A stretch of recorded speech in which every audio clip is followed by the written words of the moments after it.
Welcome everyone to some more Genshin Impact. And today, I'll be starting one of the Tribal Chronicles stories today. And I'll be doing the ones for the people of the springs. And I'm not sure if I'll do all 3 parts today. We'll see.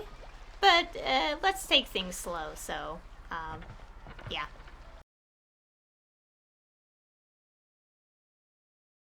Anyways, we're gonna get started. So this is a unique tab in the quest log. Oops, I clicked Hangouts. Okay, so we have Mestly People of the Springs. So there are 3 parts. They are available. Not sure how long it'll take me to complete them all. I did check and see that part 1 and 2 don't have many individual quests within them, but part 3 does have like 5 or something, which makes me wonder if I'll be able to do them today, like all 3. But let's take things slow. We'll start with Act 1, since obviously we can only do Act 1 right now. So yeah. Anyways, Act 1. Those searching for the mysterious island. An ancient legend circulates amongst the people of the springs that has attracted countless tourists before finally coming to your attention. Okay, we'll do focus mode on this.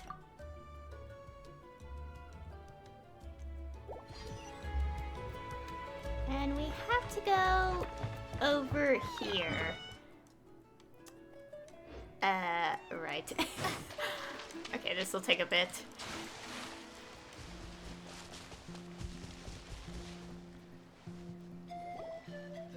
Wow, what an amazing view!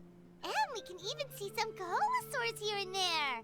Hey, why don't we try to get a picture with 1 or 2 of them in the wild? But what if they try to bite us? Well, they're so cute. They probably won't do that. Right? Looks can be deceiving, though. Huh? What's happening over there? Uh-oh. Help! Somebody help us! Ah! Wild Kaholosaurs are actually biting people! It's time for us to save the day again. Seems those pictures we wanted will have to wait. Yeah, those 2 are in trouble! The legendary traveler and her trusty sidekick Paimon will not stand by idly!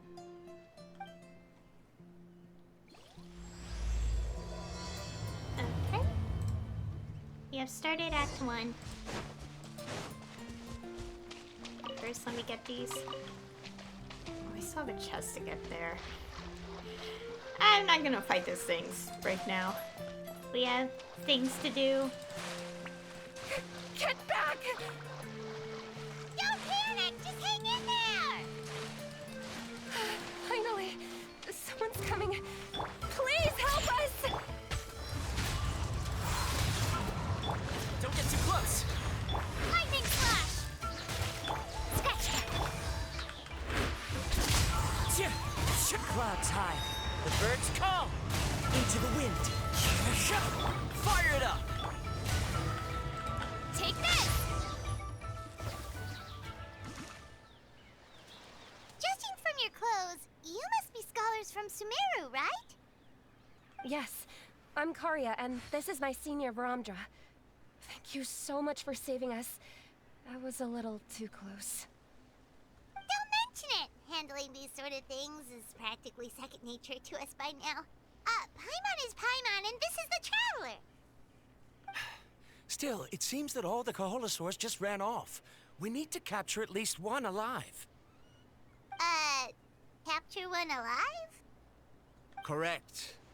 Say, I can see you are very skilled at dealing with them. Do you think you could use me as live bait to help us capture 1? I will pay you for the efforts. Well... Apologies. Varamdra has been hyper-focused on his research. So please, don't be too hard on him. Oh, no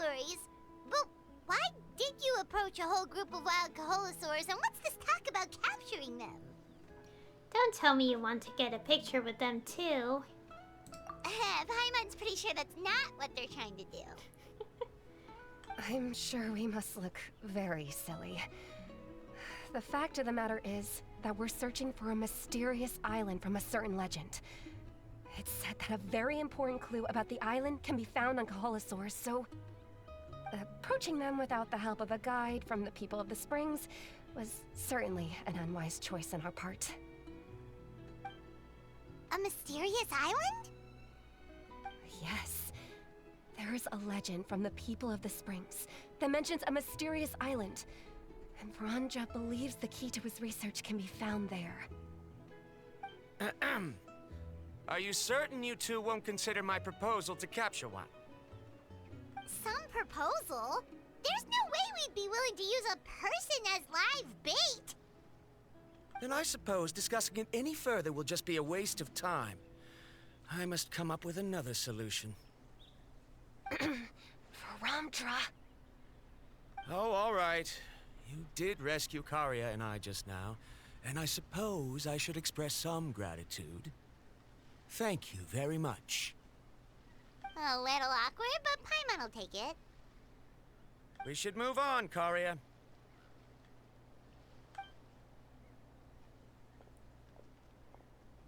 Yes. Thank you again. My apologies. Vranja really doesn't have the best people skills. That's all right. Bye now.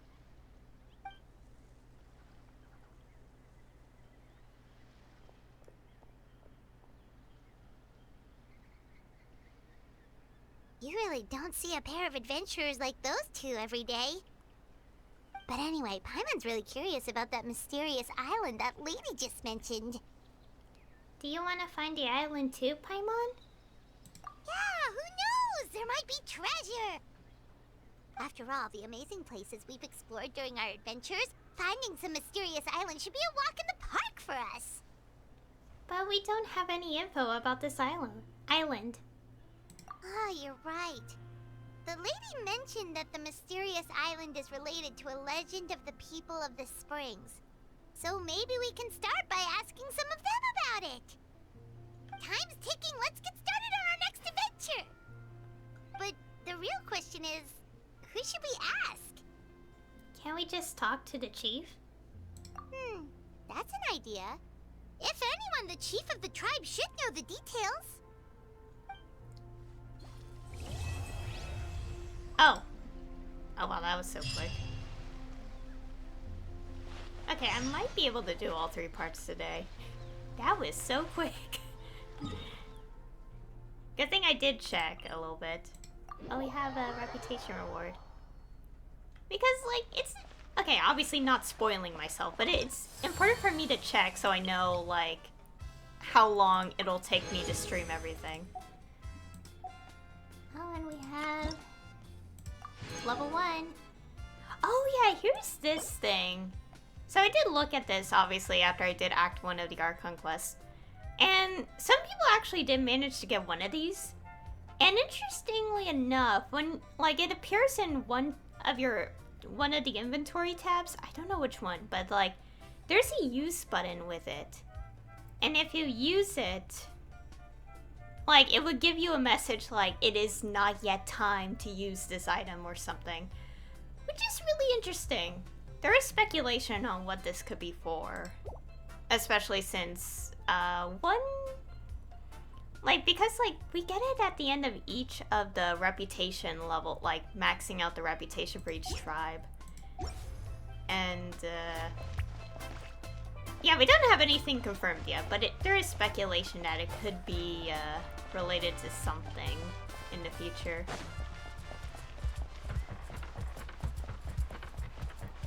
Anyways, let's go look for the chief.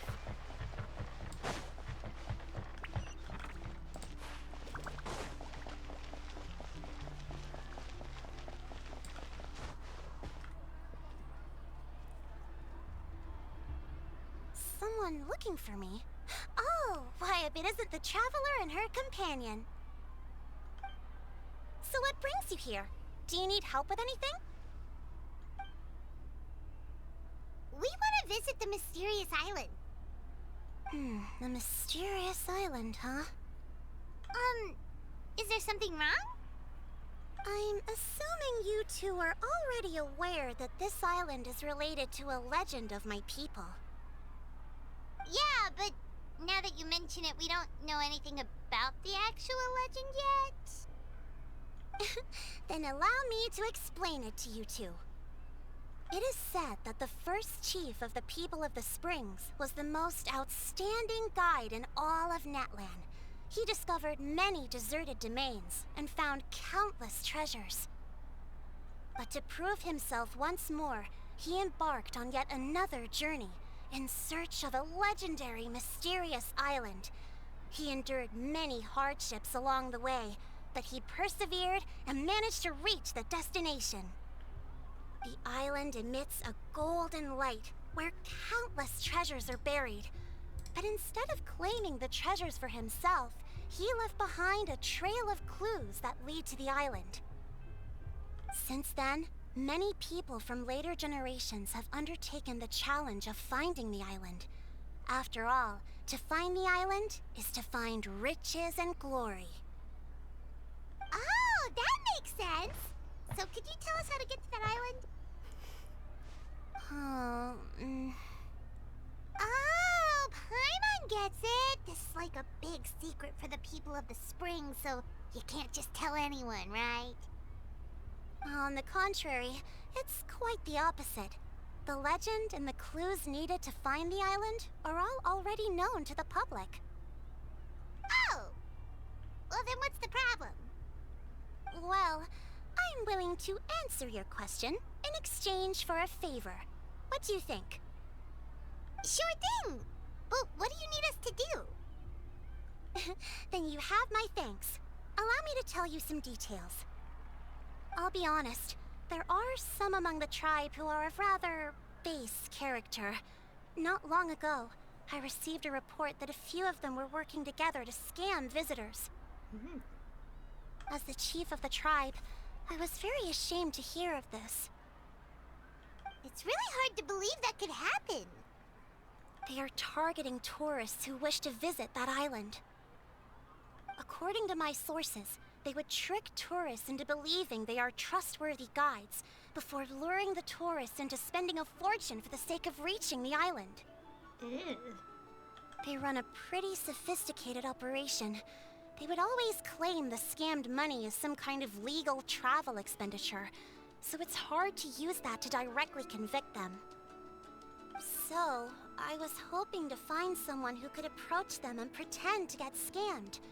Doing so would allow us to gather the evidence required to bring them to justice. The problem is, they would certainly recognize anyone associated with me, which is why I haven't been able to carry out the plan yet. Oh, Paimon understands now! We're the perfect bait because we're both tourists. Exactly! And as far as I know, you two are no pushovers. No matter what nefarious schemes they may come up with, you'll be perfectly capable of protecting yourselves, right? You betcha!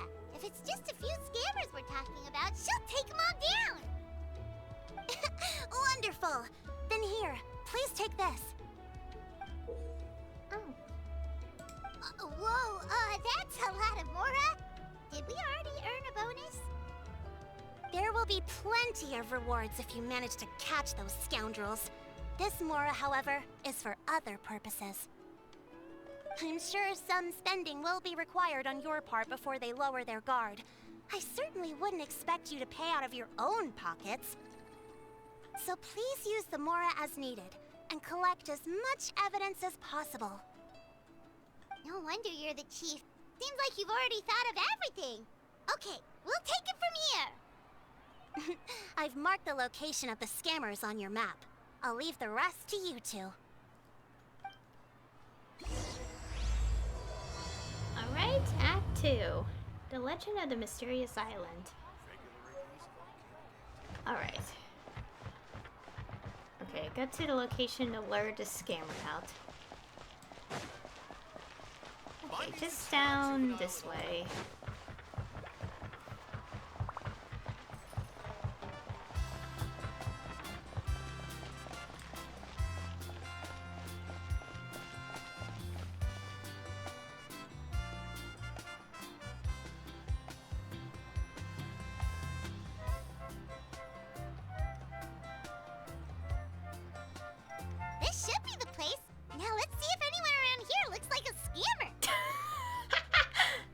Paimon. Oh, right. We should pretend we are innocent tourists with no idea about what's going on. But how should we lure those scammers out? Maybe try talking about the mysterious island? Good idea. Speaking of which, Paimon's dying to know what kind of treasures could be buried on the mysterious island. Wonder if anyone's ever really seen them before. Ah! Are you two visitors from afar looking to visit the mysterious island? Who the? Oh, looks like we managed to lure them out already. I like how we're just saying. Okay, we're not saying it out loud, like really loudly, but still. Come on, Paimon, don't forget our roles. Oh, pardon. Is something the matter? I just happened to overhear you two talking about the mysterious island. I assume you two must be tourists, brought here by the legend and looking for the island. Am I right? Hello, Paimon is Paimon, and this is the Traveler. That's right. We were just getting ready to look for that island from the legend. In that case, as a qualified guide, I certainly cannot allow you to embark on such a dangerous journey. Uh-huh. As the legend says, if you can manage to reach the mysterious island, riches and glory will be yours for the taking.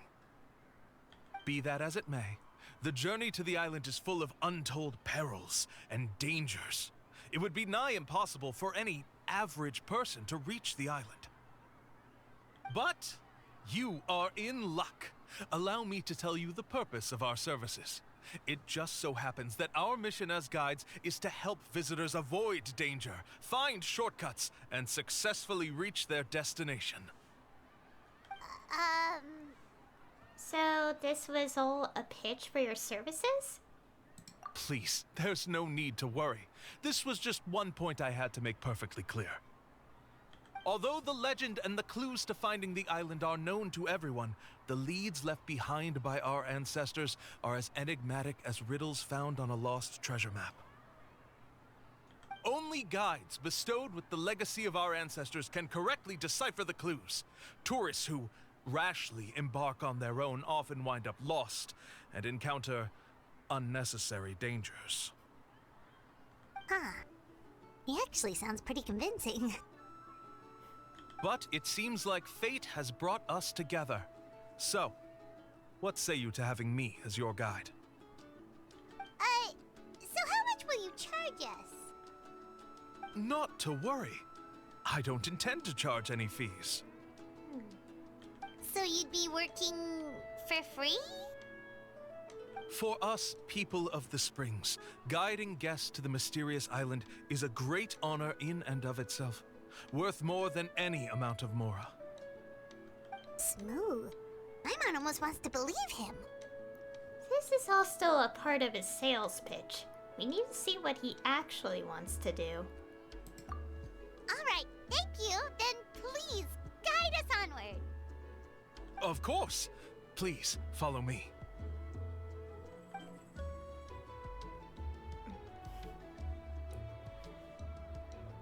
Okay. Follow the scammer guide. Okay, we'll do that. Okay, I think we'll just walk there.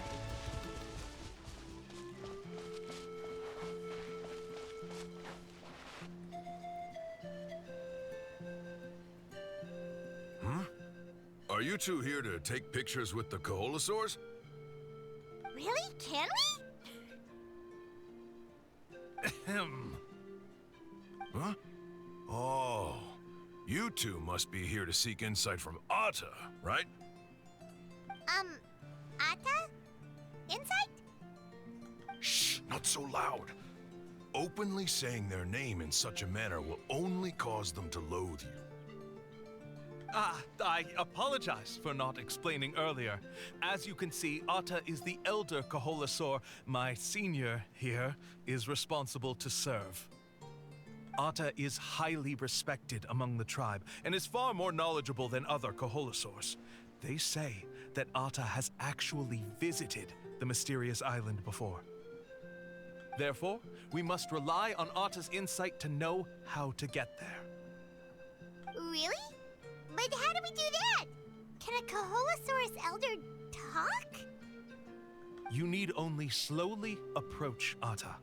Once Atta has confirmed your scent, they will provide their wise insight. In the language of the Kaholosaurs, of course. But no need to worry. The ability to interpret this language is one of the basic skills required of a guide from the people of the Springs. I can understand Atta's instructions and will lead you on the journey ahead. Alright, then let's give it a try. That'll be 10,000 mora per person. Okay.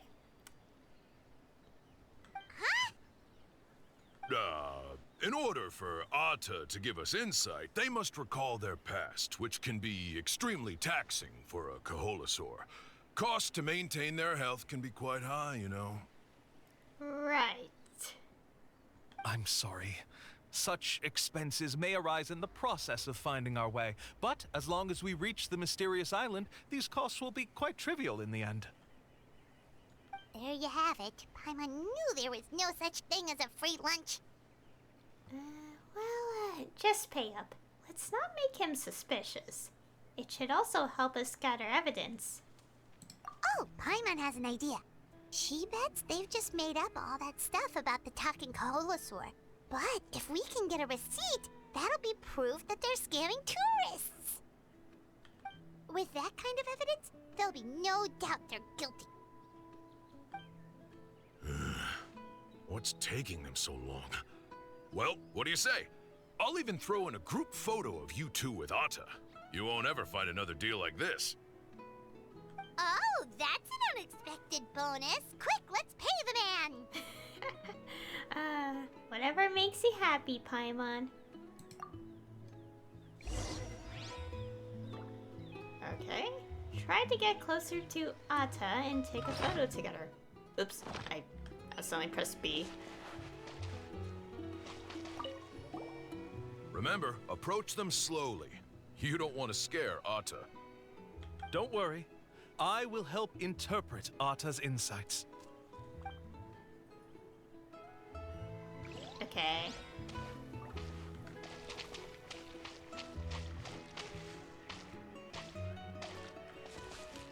Do we literally walk?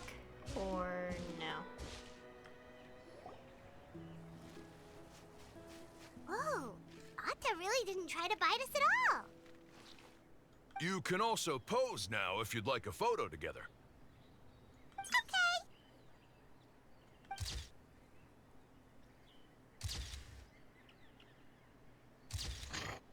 Oh.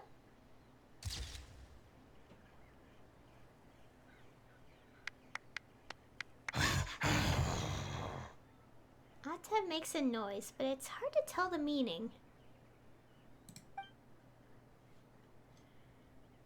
Oh, Atta is already speaking? Let me listen to what they have to say.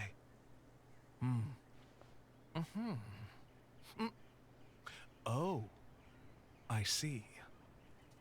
Could you really get anything from that noise? Of course. Like I said, only a guide like me can understand their language. Let's follow Atta's instructions and proceed to the next area. Here's your group photo. I even packaged it up for free. Any chance we could get a receipt for that? No problem at all. Here you go. Please, come with me. We still have a lot of the Chief's Mora to use. Why don't we keep up the act and gather some more evidence? Good idea. Paimon's curious what other tricks these scammers are using.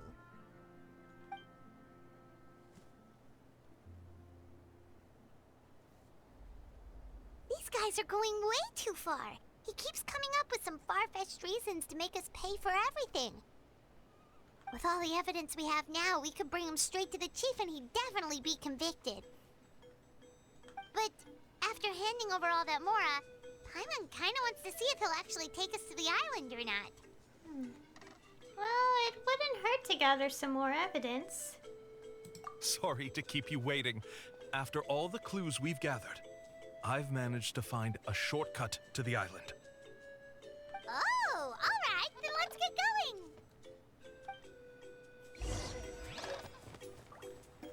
Okay. I gotta... Oh, we can't look at it.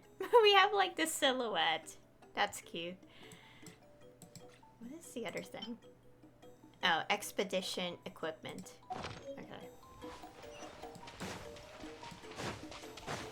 Gosh.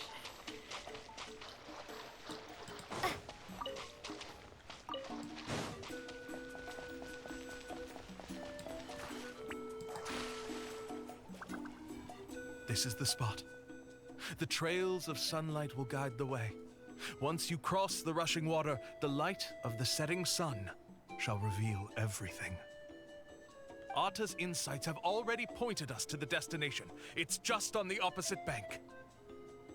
You mean we're almost there? Huh.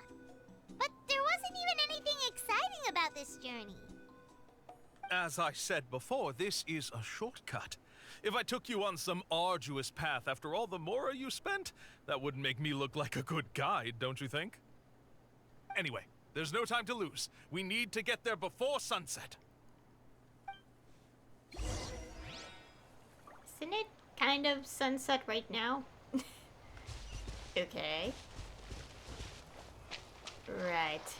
Okay, let's just keep going.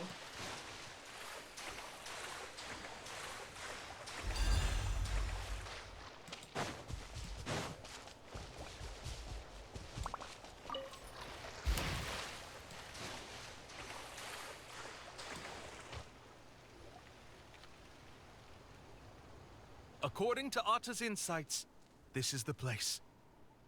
We're here. You mean the mysterious island? Yes, I've led you to the island just as I promised, which means it's time for me to say goodbye. Hold on! Are you serious? This is supposed to be the island? Then what about the treasure? And look at these wooden signs and artificial lights! Even we can tell it's fake! All that stuff about treasure is just part of the legend. I didn't make any promises about what you'd find. And who says a mysterious island can't look like this? Okay. Huh. Since you seem to have dropped the act, then there's no need for us to continue either. We were commissioned by the chief of the people of the Springs to gather evidence of your scamming activities. With these receipts, your scamming days are over. You sure? Then what's written on those receipts? Huh. Let's see. Huh? Wait, all the writing has disappeared. I took you all this way just to buy enough time for the handwriting to disappear. Even if you were to go back to the people you paid, you'd only find that they were using fake names, making them impossible to track down. You want to report me for scamming tourists? Then be my guest. I'll just say that I'm being falsely accused. With that settled, I'll be going now. Now he's trying to get away! Let's go after him!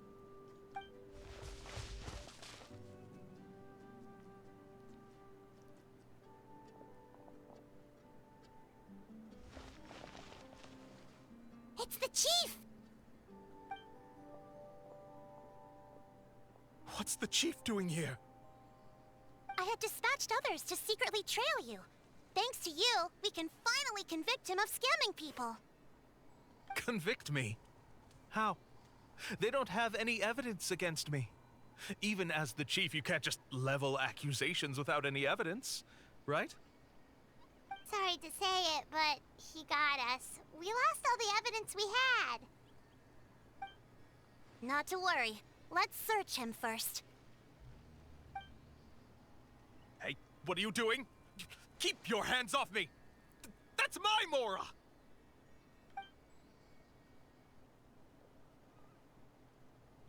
Yes, I see the mark. Looks like you already split the Mora before you let them here. What do you mean? The Mora that the Traveler and Paimon were using today were all provided by me. They all have a special mark on them.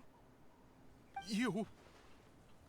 So, there must be an explanation why the Mora that should have been theirs ended up in your hands, right?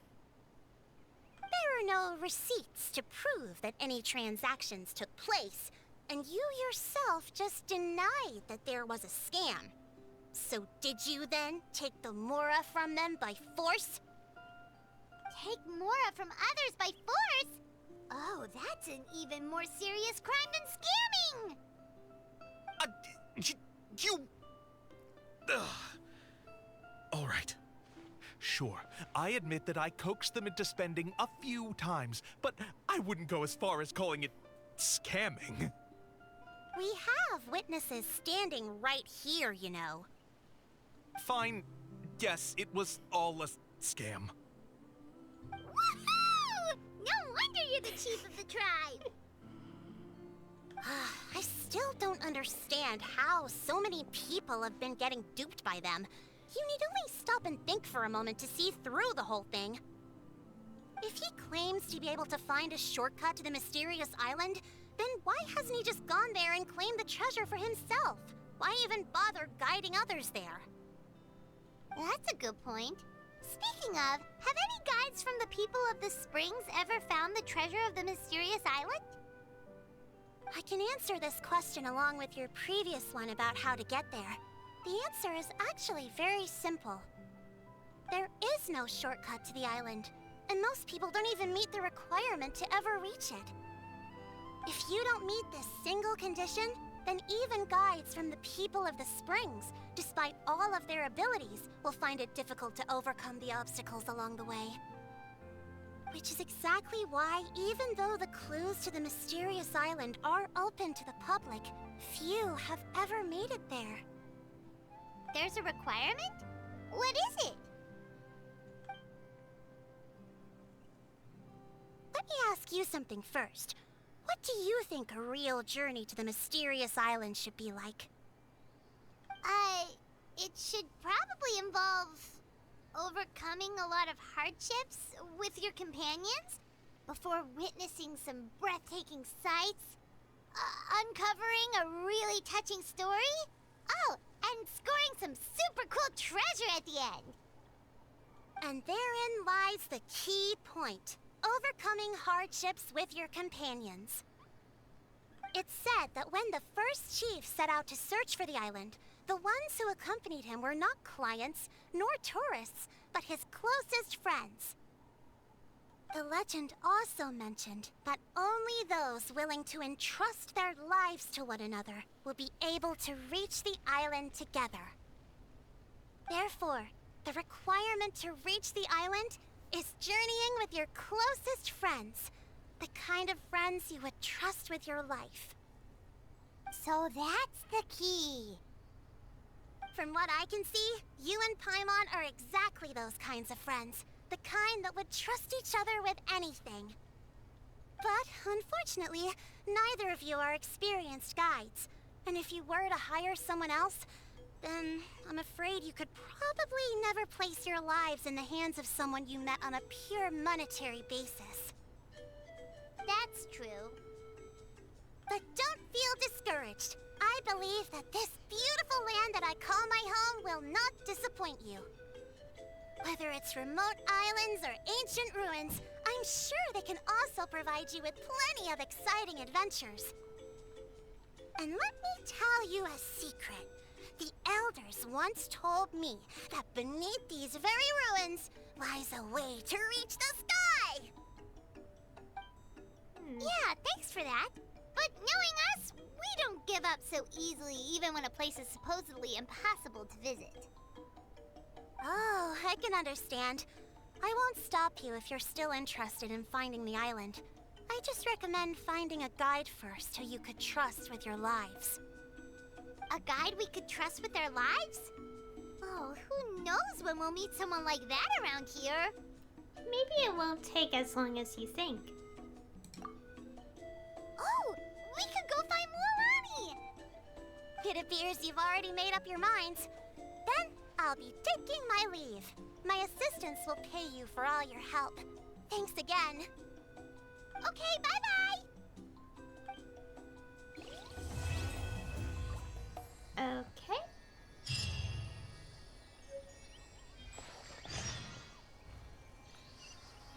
Well, guess we're on to Act 3. Okay, this one is called, well, the quest is called Someone Trustworthy, but it's called Journey to the Mysterious Island. Okay, return to the people of the springs. It turns out that in order to reach the mysterious island, it is necessary to have a guide, one with whom mutual trust is shared. Wait, what's this? Oh, look at that. Picture updated. Can I hide? No, I can't hide a UI in here. Anyways, let's go back to the area. We'll just teleport here. I'll just go to the reputation thing after this quest is done.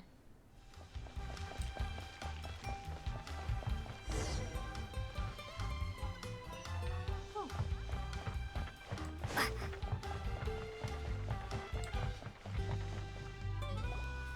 Sorry, we don't carry any black swimming floaters here. But why? Black floaters look really cool. May I ask whether you've had some bad luck lately? Well, yeah, sorta. The last pair of black floaters I bought ended up getting bitten by Coholosaur. I nearly drowned. Which is why I want to buy some new ones. I knew it. I specifically asked an expert from the Masters of the Nightwind about this once. Black floaters bring bad luck. Really? Also, have you by any chance become a mosquito magnet? Or found yourself overheating? Maybe even suffering a little heat stroke? Yeah, that's exactly how I've been feeling. It's all starting to make sense now. In that case, I'd recommend either pink or blue swimming floaters. According to the experts, bright colors can not only lift your mood, but also bring good luck. I'll even offer you a discount if you'd like. Just see it as a way of celebrating your luck taking a turn for the better. You'd really do that? Then I'll take one of each. You got it. Ahem. Well, hello there! If it isn't the Traveler in Paimon. It's been a while, Mualani. Good to see you again. Was all that stuff you were saying just now really true? Do pink and blue floaters really bring good luck? Of course. I know a friend who nearly drowned once, but because she was wearing blue floaters, a group of Coholosaurs came to the rescue and brought her back to shore. Whoa, for real? But let's get back to why you're here. Are you looking to buy some water sports products? Come on, don't be strangers now. I can give you whatever you need. You are guests here, after all. It's only natural for me to give some gifts to you. No, we actually came here to ask you to be our guide. Well, you've come to the right person. So, where do you want to go? We want to visit the mysterious island from the legend. A trip to the mysterious island? Oh. Do you have any concerns, Mualani? I assume you're already aware of how difficult the trip will be, right? Yep, your chief has already made that pretty clear. But with our adventuring experience and with you as our guide, we'll definitely be able to reach the mysterious island. Then I'll have to explain some things to you first.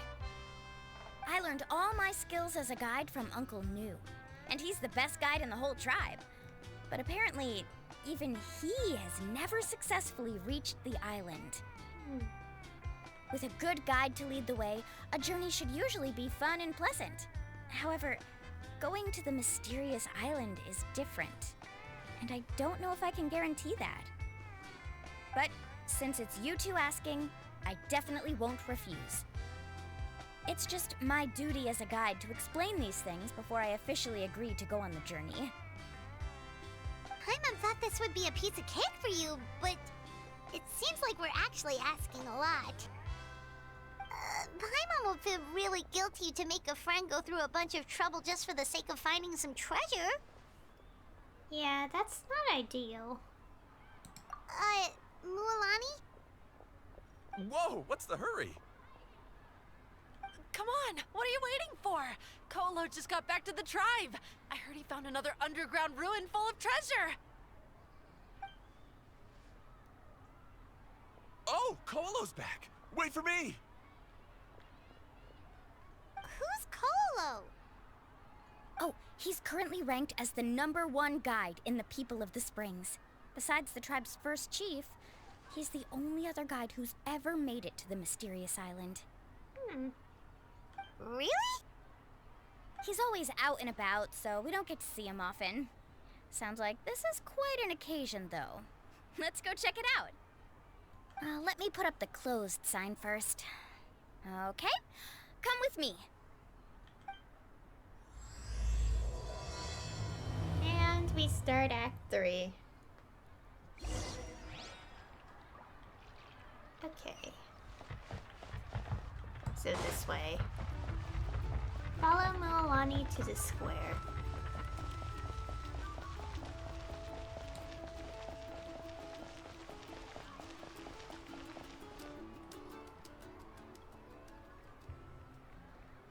The crystals you asked for can only be found in caverns deeper than 500 meters underground. Here, have a look for yourself.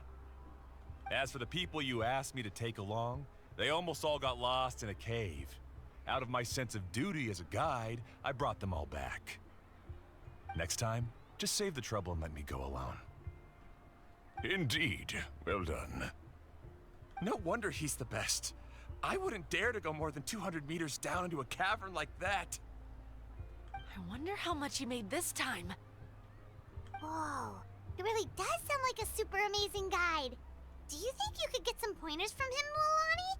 Who knows? Maybe he could save us some trouble on our trip to the mysterious island. Ko'olo always treats his experience like trade secrets. He never tells anyone anything about being a guide. Oh, okay. But one day, I'll also be able to reach the island. That's him, right? Do you really think you'll be able to get his help? Allow me to do the talking. You must be the top guide of your tribe. I have a commission that I hope you'd be willing to consider. That guy sure looks familiar. Oh, aren't those two the scholars from Sumeru who were bitten by the Kaholasaurs? They also wanted to go to the mysterious island, right?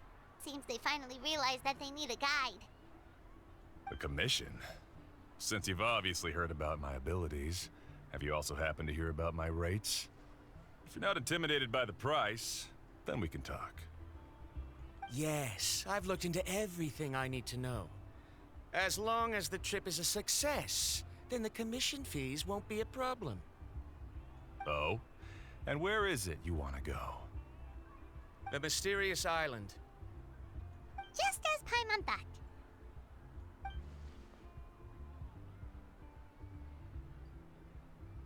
But first, please don't misunderstand. I'm no tourist. I wish to visit the real place. You hear that? He wants to go to the island. In that case, Ko'olo's the only one for the job. But the journey to the island requires a lot more than just a guide, right? Since you want to visit the real mysterious island, then I'm sure you've also heard about the requirement for our trip, right? Yes, I know. According to the legend, only those who are willing to entrust their lives to one another will be able to reach the island together. I must reach that island, even if that means putting my life in someone else's hands. I have made up my mind. Don't waste your words on me. The way I see it, the requirement is just a way to weed out those who do not have the skills to reach the island by themselves. You... You say you'd put your life in somebody else's hands? Ridiculous. Even if someone were to trust me with their life, they'd just be another burden. Let's look at it the other way around. Why would I place my life in the hands of someone whose abilities are far below mine? That is what the legend is really hinting at here. Many guides in the tribe have received commissions like this, only to end up bogged down by their incompetent clients long before reaching the destination. How do you think I reached the mysterious island? I made it because I chose to go alone. Well, I'm different. I'm no ordinary tourist. That doesn't make much of a difference to me. You'll give up halfway at best, which is a waste of my time. And a waste of your commission fees. I can tell you're just looking to explore something new. If that's the case, then you can find another guide in the tribe. For example... new student, over there. What's up with that guy's attitude? Paimon takes back everything nice she said about him. I have things to do now. Goodbye. Hold on, Ko'olo. What's wrong? I'm only introducing a potential client to you because I know you're a teacher. In fact, I'd say it's quite the opportunity. Never mind that for now. I don't agree with your views on the island. Uncle New taught me that... I know. You're just the same as him. You both obviously hope to prove yourselves, but still think that you have to follow the legend to the letter, waiting for a cumbersome client to find you before even trying to set off. Mualani? The rare ores I brought back are proof that I've been to the island. But as for New, where's his proof? Why don't you wait until he's actually found the island before you start using his views to refute me?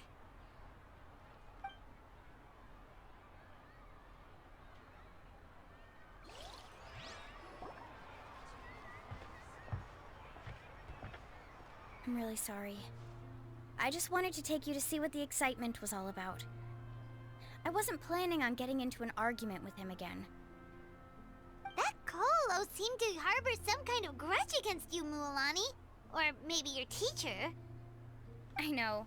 Quite an impressive achievement for my teacher, huh? Even the best guide in the tribe can't stop talking about him. Oh, Paimon thought you'd be more upset. Of course not.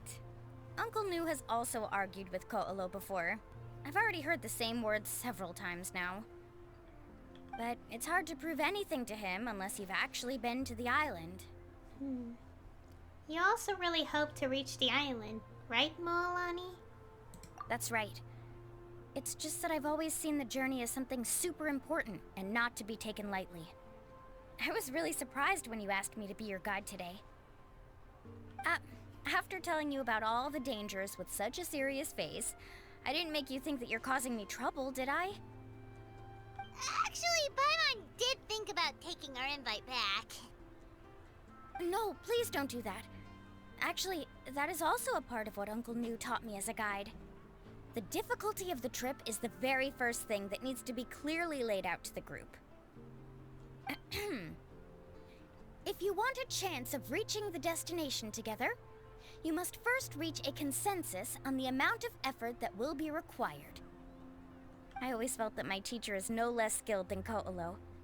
But Uncle New has never been to the island, so Ko'olo always uses that to push us down. So, as Uncle New's student, I've always wanted to complete the trip to prove his skills. It's a pity that I've never had the chance. But don't you have that chance now, Mualani? If you'd agree to be our guide, we're completely willing to trust you with our lives. With the help of the renowned traveler and her trusty companion, you'll definitely be able to find the mysterious island. Then you can come back and teach that Ko'olo a lesson. Oh, Paimon. Come on, bring it in. Aw, you're making Paimon blush. Alrighty then. If we're gonna go, we should start preparing right away. I've already had the plans for this trip written out for some time. Come with me. Oh, it's that scholar guy. Paimon almost forgot he was still here. Scholar guy? My name is Varamdra. Please use it. I didn't expect to see you again, Traveler in Paimon. Oh, and it's that lady too. Hello again. Excuse me, Miss Guide. Since we've been referred to you, Would it be okay for us to join your journey? I'm Mualani. Just call me by my name. As for whether or not you can come along, I'm sure you've already heard the requirements. We've only just met, and I'm not sure you're cut out for this trip. The path to the mysterious island is a grueling one. Oh. I admit that after coming to Natlan, I've encountered many things outside of my field of expertise. It's understandable you're worried that we'll slow you down. So how about this? We'll set off with you as ordinary travel companions, and I'll pay you the usual commission fees. But we won't officially be your clients. In other words, you needn't shoulder the responsibility of being our guide. And even if something were to happen to us, your reputation as a guide won't be tarnished as a result. How does that sound? If you accompany us, then you are a member of the team. I could never agree to such a careless deal. Oh, don't tell me you think I'm the same kind of person as Ko'olo. So you still refuse? Fine. Kariel, put the Mora for the return trip in your backpack. Without a guide, the road ahead may be dangerous, so please don't follow me. Verandra? Now he wants to go alone? Why is this guy so obsessed with that island? Wait! Please don't do this in front of a guide. I can't let a tourist go on some dangerous journey all alone. Even my sweet mom would give me a harsh scolding if I ever let you do that. I'm so sorry for the trouble. Really. Don't say that. Although it'd be inappropriate to bring along two strangers I just met, there is another solution. How about this? Let's meet up tomorrow morning at the monument near the tribe's southeastern slope. I'll see you there. So you've decided to accept my offer? No. My plan is to use some of our time together to turn you from strangers into friends. The kind we can trust with our lives. That's your plan? Very well, then. Wonderful. On behalf of both Verandra and I, thank you so much.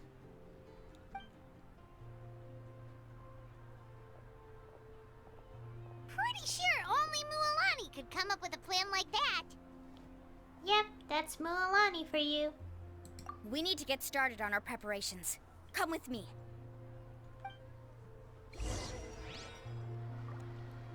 Okay. Looks like we're going to the fishing shop first. Oh yeah, that reminds me. I noticed this, while exploring Natlan quite a bit. And also some people pointed it out as well. There's no fishing spots in Natlan. None. Nothing. Not even in, like, you know, new fishing rod or anything. Which is, pretty interesting. Yeah, I just want to point that out because I actually noticed that while, exploring. And people brought it up.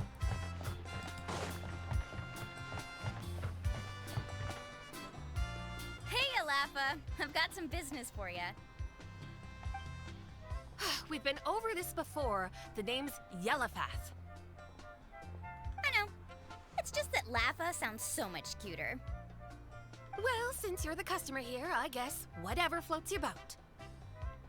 I need a camping tent with all the accessories. Only the best you've got. Another commission, huh? Just so you know, a full tent according to your standards is gonna be pricey.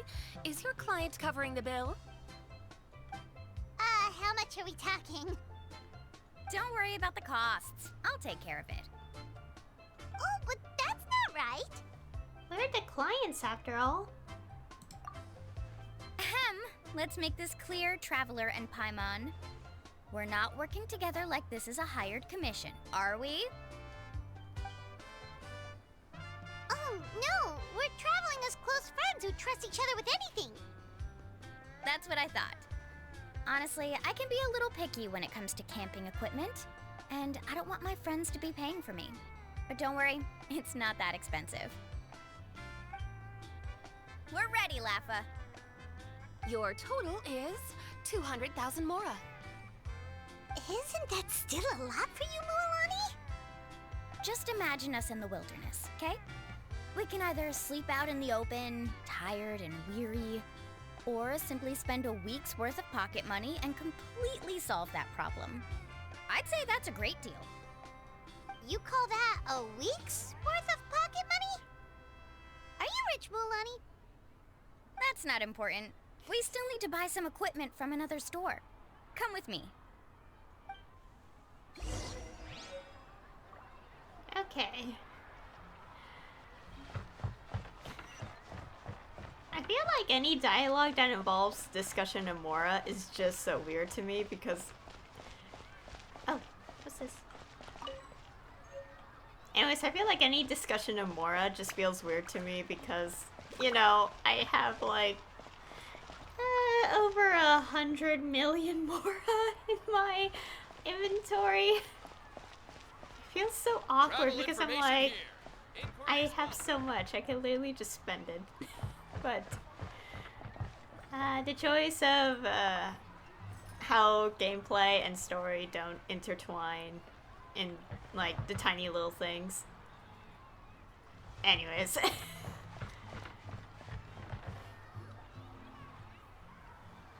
Afternoon, Uncle On. You call me uncle, but I'm old enough to be your grandfather, you know. Because you're still young, Uncle On. Hey, can you help me find something kind of rare? I can negotiate the price. What do you say? All right. What are you looking for? A record player. Specifically, the kind that's convenient to take camping. Oh, that model is pretty rare indeed. I thought it'd be nice to keep it as a prized collectible in the shop. Uncle On. Just don't break it, okay? I'll even buy it back from you when you're done with it. Thanks, Uncle On. A record player? Does that mean we need to buy some records too?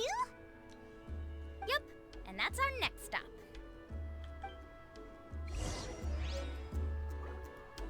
Okay.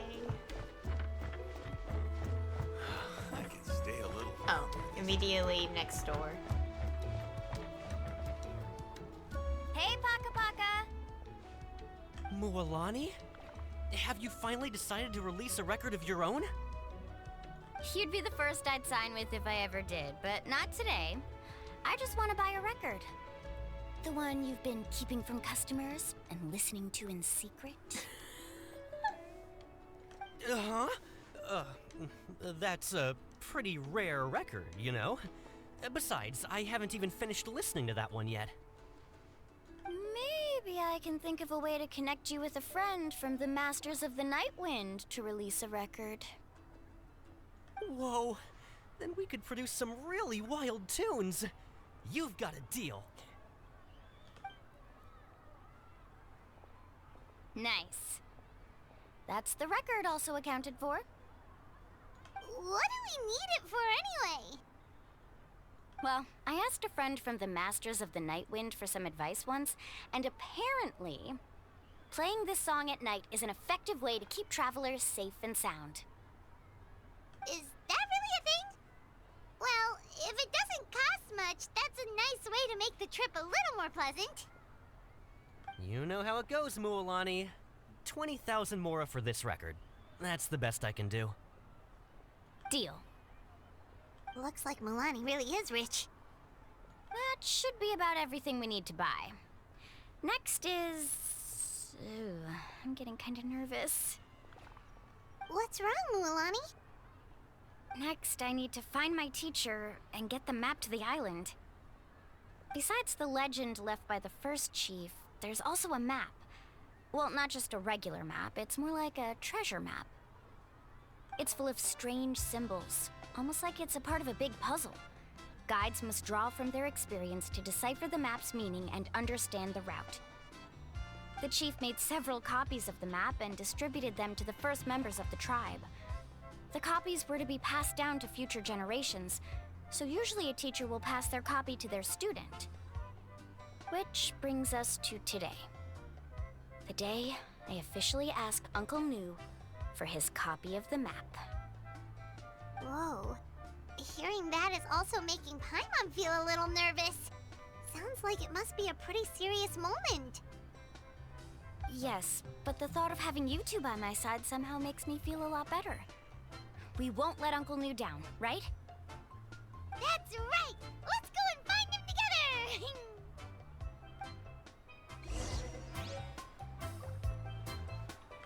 Alright, where are we going? Oh, over this way. We'll just walk there. I was going to teleport and then walk all the way there, but it's roughly the same distance, so we don't need to do all that.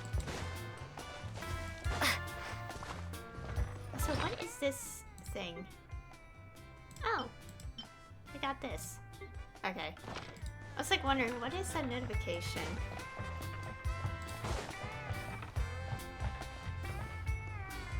Afternoon, Uncle New. I have a big surprise for you. A surprise? Then you must be here to finally pick up the map. You saw right through me, as always. Did you forget that you had mentioned these two to me before? The ones who went to the Night Kingdom with you. In some sense, you could say that you've already trusted each other with your lives. It's just that my feelings are a little complicated now. Huh? Do you think that I'm still not ready yet, Uncle New? No, I believe you are the best guide in your generation. It's just that I'm not ready yet. After all, the journey to the mysterious island is no easy feat for any guide of the people of the Springs. I'm still a little worried. Don't worry. With our help, Mualani will definitely be able to find the mysterious island. Yeah.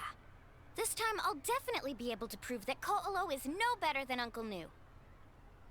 Don't misunderstand. Since you've made up your minds, I won't try to stop you. It's just... Please listen to your teacher's words once more, Mualani. Our mission as guides has never been to prove anything. There is only one thing we must do. Guide tourists safely to their destination. I understand, Uncle New. In that case, you may have the map. Also, take this with you. What is it? It's a talisman. Take good care of it. You must return it to me when you get back from the mysterious island. Was this made with spinel fruit? For some reason, this doesn't look like a regular spinel fruit to me. Right, which is precisely why it's so effective. You really know me best, Uncle New. All right.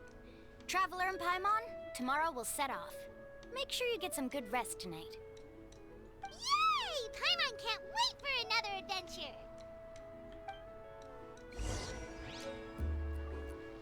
Okay. Wait until the following day. Guess I got the map. Oh, we could actually see it.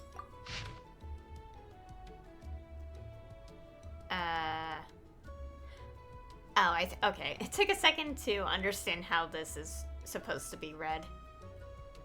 Okay. Well, time to wait. So then we should be, you know, starting our journey. Wait, was it 8 a.m.? I kind of forgot. Oh wait, it was like 2 days. It's about time to meet up now. Let's head to the spot Mualani mentioned. Okay, never mind. We just had to wait a few hours. Following day, meaning the next day. Okay. I don't know why I got confused with that. Whatever.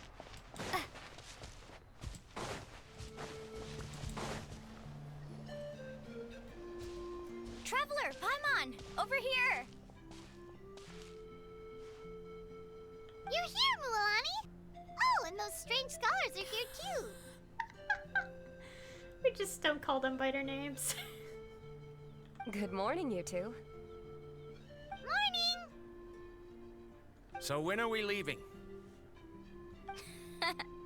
Seems you're as excited as a child before the start of our journey. I just want to get down to business as soon as possible. You know this is no leisurely spring stroll, so I hope we can all act a little more professional. Don't worry, I'm a very professional guide. Our journey to the mysterious island has officially begun. Yay! First, do you all see the statue here? Uh-huh. Is it an important clue? Well, no, it's not a clue at all.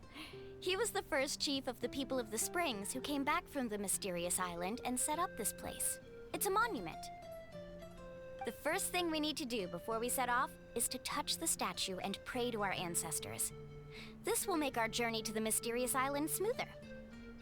Is there any theoretical basis to support that claim? A theoretical basis? No, but my teacher taught me it's an essential step before heading to the mysterious island. Very good. You didn't try to argue with me over something that you aren't knowledgeable about. That's very professional of you. Sure, but since this practice doesn't have an empirical basis, I won't be able to include it in my thesis. Come on, everyone.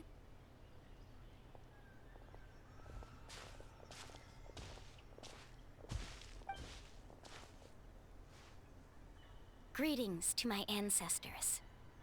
As your descendant, I'm about to follow in your footsteps and witness your accomplishments. Allow me to depart under your gaze and return under your protective watch.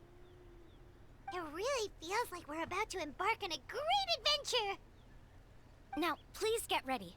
We're going to look for the first clue. Speaking of which, where should we look for the clue? At a place where many gather. Like a party. Huh? Okay, where is this? Oh, that's quite the distance. Let's get a little bit closer. I'll go to the statue. I mean, obviously the number for the destination obviously tells me how far it is away that we have to go, but still.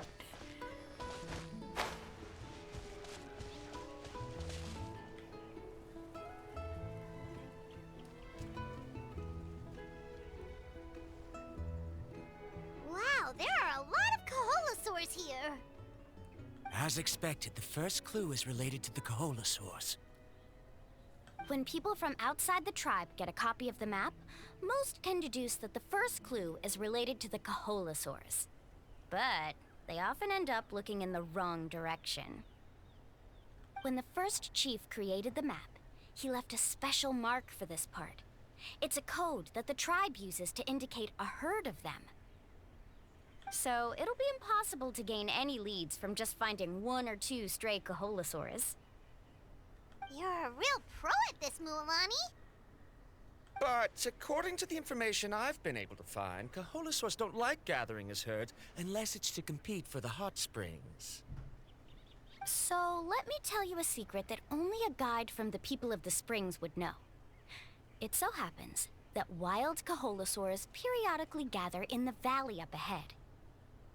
It's almost like how our tribe gathers together for festivals. Still, as soon as the season changes, the herd quickly disperses again. Unless you're a guide who's always running across Natlan, it would be very rare to ever witness such a thing. This is a thing? I need to note this down right away and include an explanation as a part of my thesis. According to what I've deciphered from the map, a clue is hidden deep in that valley. But to get there, won't we have to get through the herd of Kaholasaurs? We'll have to think of a way to sneak past without startling them. They're gathering together with their friends, so I'm sure they don't want to be disturbed. You mean we're going to have to walk through the Kaholasaur herd? That feels a little... Given we've agreed to work together, everyone should do their part. However, Karia has been attacked by Kaholasaurs before, so this isn't an ideal plan for her. But it shouldn't be a problem at all for me. Let's have Karia wait here, and I'll take over all the tasks that were supposed to be entrusted to her. No worries. We don't need everyone to go. We actually need someone to stay and look after the luggage, so we'll leave that to you two. Traveler, Paimon, please come with me. Is that so? Then that works out perfectly. And now I understand how much you care for your assistant scholar. Follow me and stay close.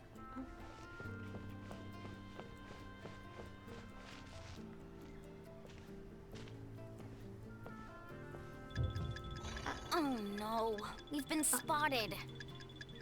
Let's back off and try again. These Kaholosaurs sure seem on guard. We'll never get through. Given you've already used the information provided by the map to deduce that the clue is in that valley, why don't you simply chase them away? You're pretty strong, aren't you? First of all, the elders of the tribe have always warned us to never hurt the Kaholosaurs. Doing so will almost certainly bring bad luck. And secondly, you can't just show up and intrude on others' gatherings, much less make them leave. That's just terrible. But on what basis? Okay. So can we figure out another way to enter the valley? There must be a way to enter the valley without startling them. It'd take a while for me to come up with a solution on my own, so I'd like to ask everyone to help come up with some ideas. Let Paimon think. Oh, is there a detour or another way around? According to the map, the clue is right in the middle of the Kaholosaur herd. Even if we try to approach from the other side, we'll just run into the same problem. This is tricky.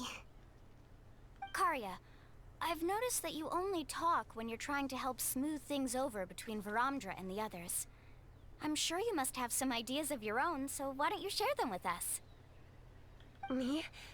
All right. When Varamdra decided to look for leads on the Kaholosaurs, I wanted to help. And so I also looked up some information about the creatures. I discovered something very interesting. We thought that the Kaholosaurs relied on their hearing to track their prey, but they also possess a very keen sense of smell. But I'm not sure how useful that information is. Oh. Oh, that was actually very useful, Miss Karia.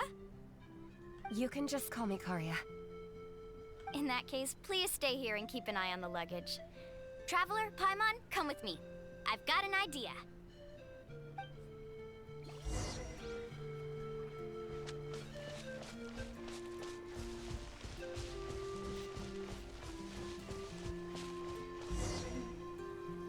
Found it! What's this? The key to making our way through the herd. If the Kaholosaurs have a keen sense of smell, then even if we try to sneak around and stay out of sight, they'll still notice us once we get close enough.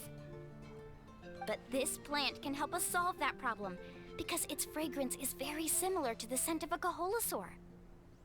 We can apply the plant's extract to our bodies and trick their sense of smell. So, we're gonna rub plant juice on ourselves? Don't worry, it's also good for your skin. Okay.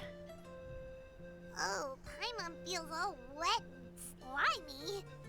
But this actually does smell like a Kaholosaur. Perfect. Okay, let's try to make our way through again.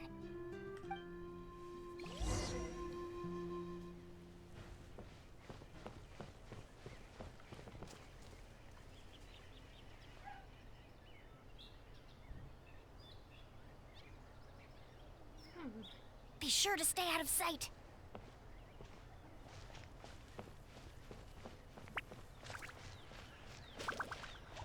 What's that sound? Careful!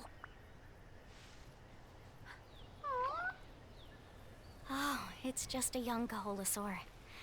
Don't worry, this little one doesn't pose any danger.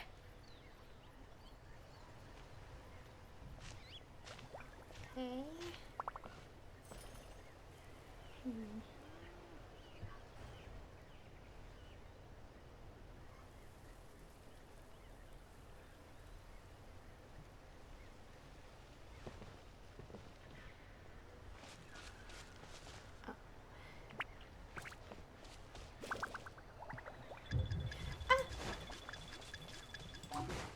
could there be so many here? We can't get through! Oh, I have an idea. Wait here.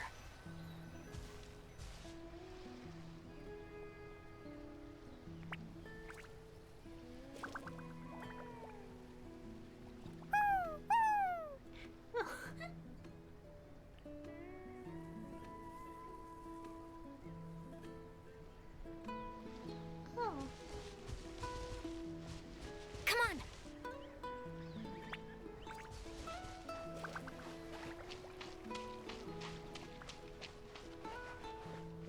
Careful! Don't startle them.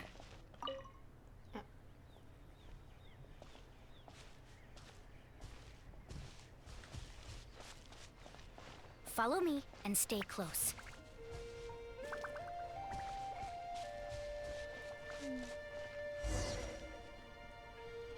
We must be getting close. Look, a bunch are gathering around that rock. What are they doing? Maybe when things start to get boring, they gather together and talk about something fun? Too bad I can't understand what they're saying. But Paimon thought guides from the people of the springs could understand Kaholosaurs. Sounds like someone has been trying to trick you. True, they were definitely trying to scam us. Huh? Do you see that on the rock? It looks like some kind of drawing. I've heard that there is a type of moss that changes color when it reacts to the biological signals released by Kaholosaurs. But to trigger that sort of reaction, you'd need a huge number of Kaholosaurs. That must be the clue! Should we take a picture? Oh, the flash might disturb them. Let me try to copy it down.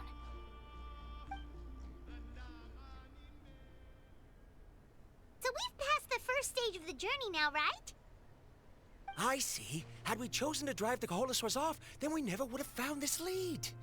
Seems there was a logical basis for everything you said after all. Has he always been this way, Miss Karia? He's just obsessed with his research. That's all.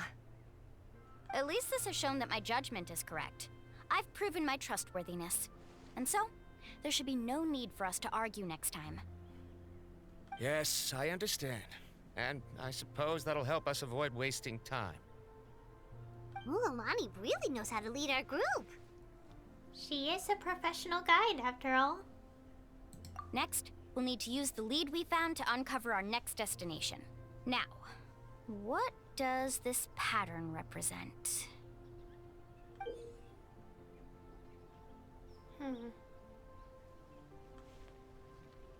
Hard to tell.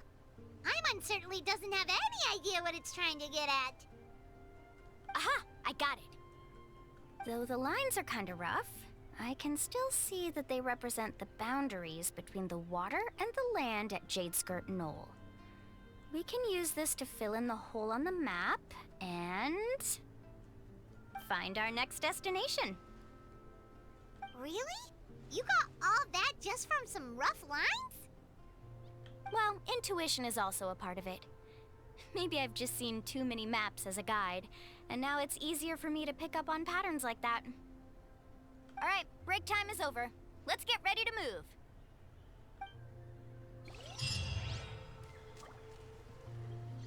All right. Okay, the riddle of sea and sky. Where's this? Oh, that is like... Okay, obviously the local legend isn't active unless you do a very specific step, but it's close to the location. Oh yeah, speaking of the local legend, I have to get around to doing the second achievement on this one. It is easily the hardest, and I think it's definitely the hardest for me because I don't really have characters that could do so much damage in such a few number of hits. I'll worry about it another day. We have a quest to do. Okay, this is the place. So, where do we go next? I'm not completely sure yet. The map seems to indicate there's a mechanism here that crosses the water. but I still need to think about what these lines might be referring to. I knew it! My theory was correct! Sounds like he's got something to say again. If you have any suggestions, then please feel free to share. I believe the mechanism that the lines are indicating is a spirit way.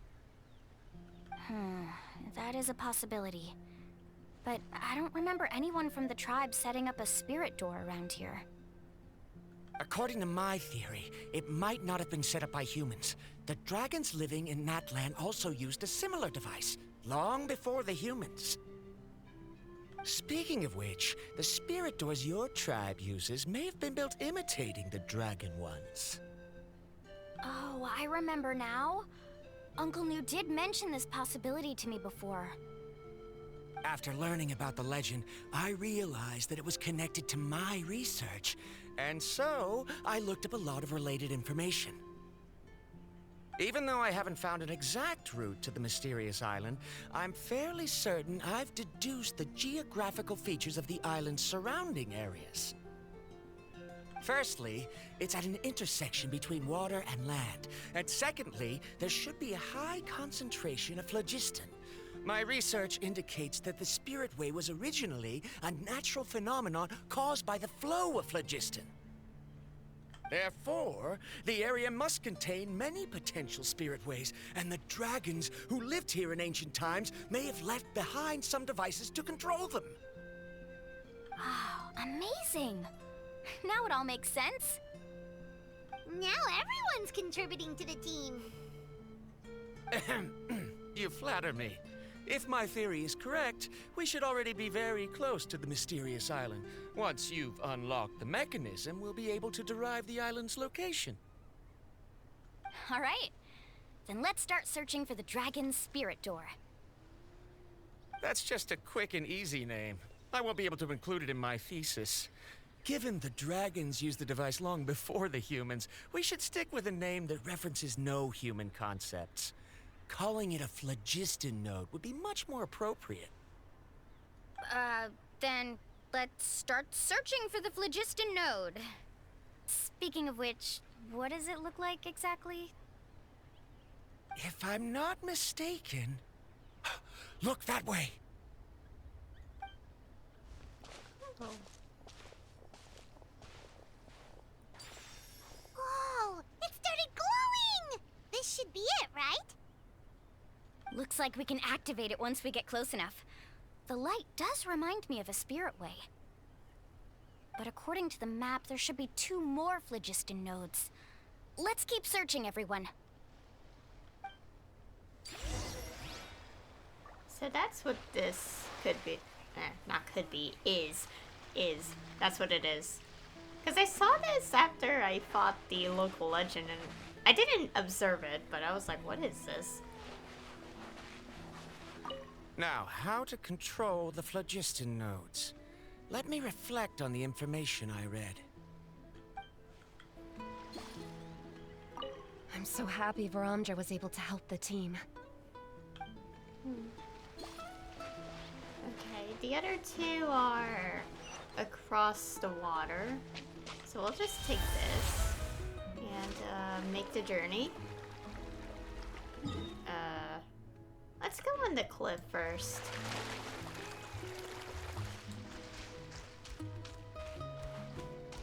Okay, a little closer.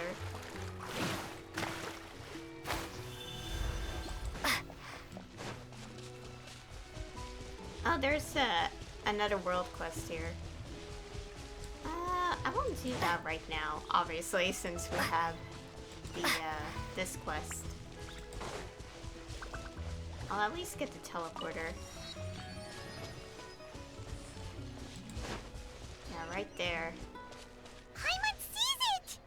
Oh, but it's way up high. We'll need to find a way up there. Okay, that is the question. How do we get there?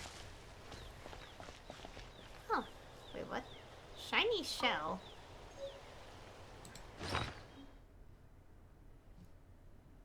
Paimon still likes it. Okay.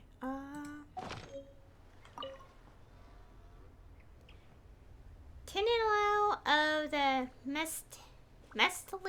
Mestly leaves this inscription that the spirit scripts may not become blocked. Separate the phlogiston engravings into differently colored shells and attach said shells to the... the rest is too blurred to read, but it seems like we can fix the nearby spirit script by sticking shells to it or something. Paimon's not sure why, but her motivation is bleeding out a bit right now. Oh, okay, this is... Could this be related? I don't know, we have to find shells though. Oh, there's rocks.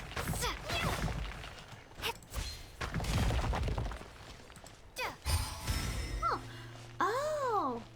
Well, looks like we found our path to the node. There you go. And we have another one over here. Okay, we'll worry about that, the shells later. Oh, there's a little thing here.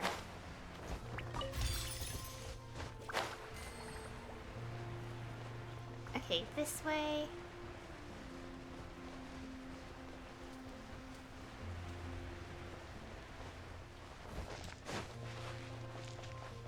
Some enemies around it. Shake it, hands! The wind knows me. Come on. Lightning slash!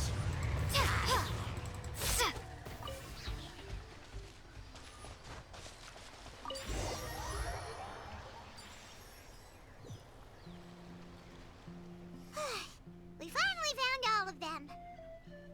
Great work, everyone. Okay, now first, we need to figure out how to control this thing.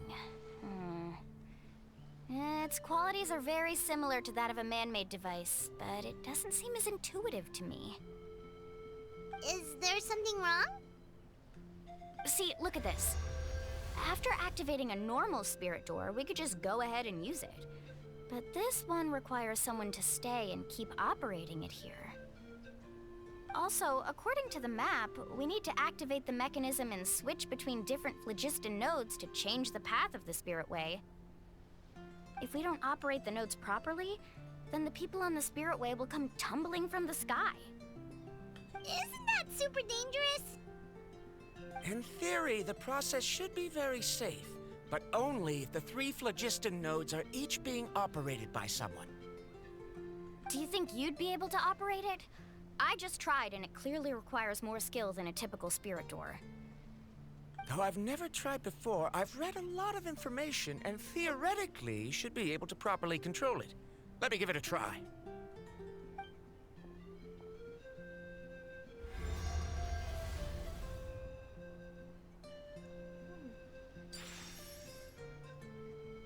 Huh?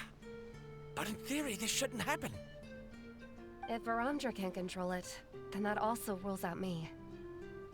Okay, well, how about you? After all the adventures she's been on, handling something like this should be easy peasy. All right, then it'll be up to the Traveler to stay here and operate the phlogiston node. I'll go activate the mechanism. I'll let you know when we need to switch nodes. Just make sure you quickly head to the corresponding node, and we should make it safely. Wait, but handling it this way sounds even more dangerous, Mualani. Don't worry. It looks like the spirit ways are all above the water. I'm pretty good at swimming, so I'm not afraid if I end up falling in. But it's so high, and you'll be falling so fast. If we don't manage to reach a node in time, or if we make a mistake, there's a lot that can happen. Do you still remember the promise we made before we left, Paimon? Only those who can trust each other with their lives can reach the mysterious island. Since you two are willing to trust me, then naturally, I'm willing to trust you. Alrighty. Just leave it to us.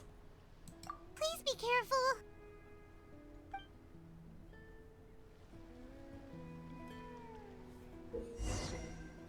Oh. Okay. You can jump to switch to adjacent tracks. Jump while holding down the directional movement control. Okay. I think the event one has, like, something like this. And I had to learn it without knowing the tutorial, so... hopefully it's a little easier this time.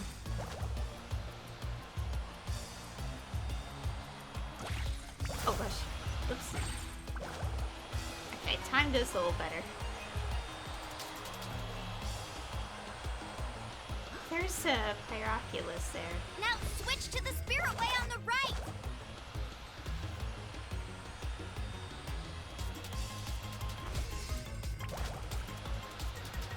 Please activate the next node. Wait. Oh. Paimon heard Mualani shouting just now. Let's go find the node we need. Oh. This one up here. Okay, I thought I messed up, but no, it just switched. We did it, Mualani! Carving waves! Oh. Oh, whoops.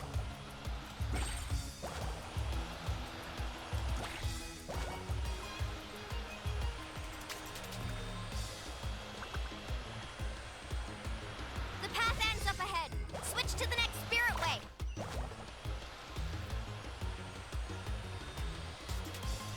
Traveler, get to the next node! Got it! Paimon heard Mualani shouting just now. Let's go find the node we need. Mualani, we've taken care of the final node. Please be careful.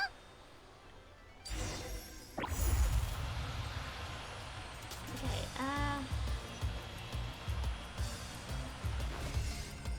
oh, wait, was I supposed to switch? Oops. Wait, no, we have another chance. Okay.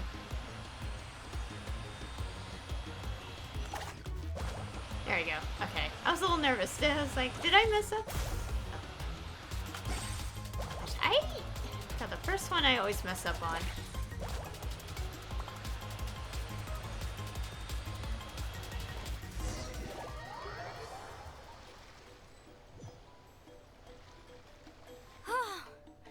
That was perfect. You were amazing, Mualani! There were a couple of moments Paimon thought it was over. I'm confident I could do it all over again. Wait, why are the phlogiston nodes no longer lit? Oh no, you're right! It appears the phlogiston nodes here need to automatically recharge. Once they're activated, they'll be unusable for some time. In that case, no matter what happens next, we have to seize our chance. Otherwise, who knows how long we'll have to wait for another shot. Do you hear that? The weather's getting gloomy, and a bunch of whirlpools just appeared in the water! Oh. Yes, we need to get to higher ground and take a look.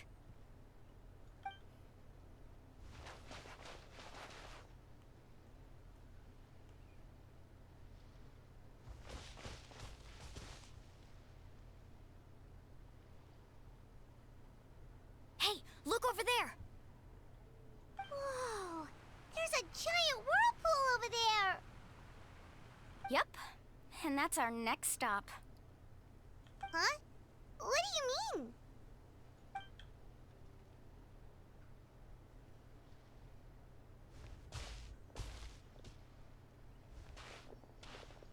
The info I deciphered from the map points to only one possibility.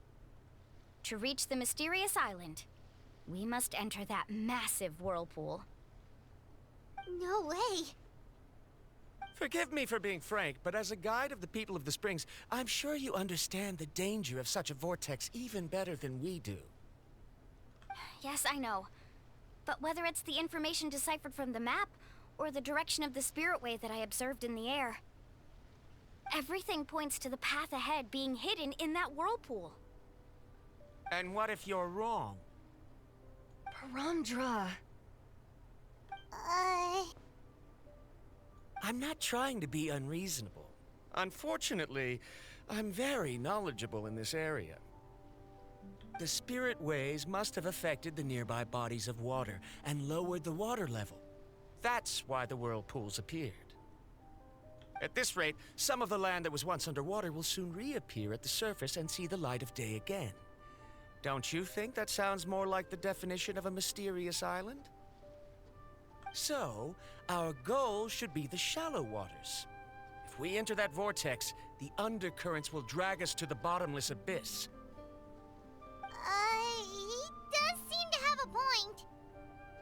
I can't find any evidence to refute your claim for the moment, but I still trust my judgment.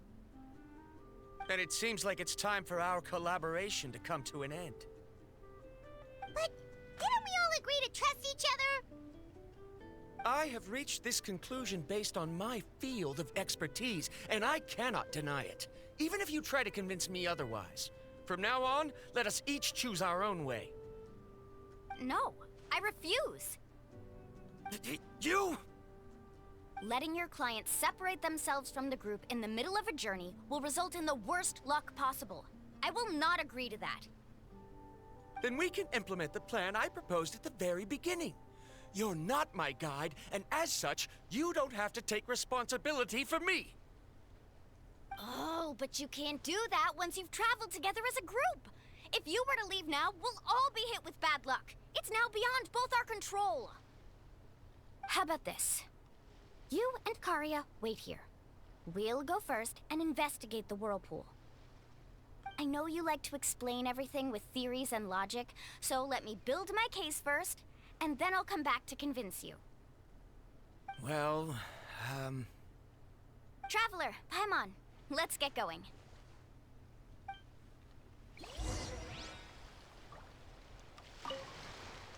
You're better acquainted with her than I, so you should tell her to carefully reconsider her decision.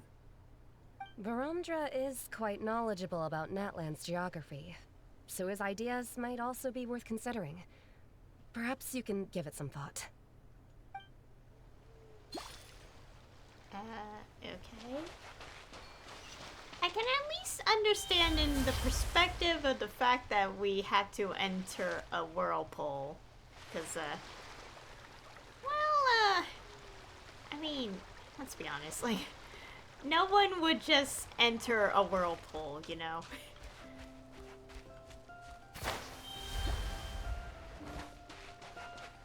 But anyways, gotta keep going. Whoa, the massive whirlpool is up ahead. Just the thought of going in there is making Paimon dizzy. Do you also think that this is a reckless decision? Well... It's okay. That's completely normal. Actually, I completely understand how Varamdra feels. This is just how it is to be a guide. The tribe's experiences passed down from generation to generation are what give us the ability to guide our guests through hardships. This gives us the power to decide which way we should go. But it also means that we must bear the consequences of our mistakes and judgment, which could be quite dire this time. Although I'm pretty convinced that all the leads we have collected are pointing us to the whirlpool, I still don't know what awaits us inside. If the scholars still choose to reject my plan, I won't have the confidence to ask them to only do as I say. The same goes for the two of you. You are the commissioners, so if you think this is too risky, then it's perfectly reasonable if you want to end the trip here. The good news is that I know the way back to the tribe very well. Mualani? We've already made a promise to each other. We'll reach the island together. Traveler. That's right. You've trusted us before, Mualani. Now it's our turn to trust you. Besides, it's gonna take more than a whirlpool to scare the two of us. We all managed to make it back from the Night Kingdom. After an experience like that, what's so scary about being sucked into a whirlpool?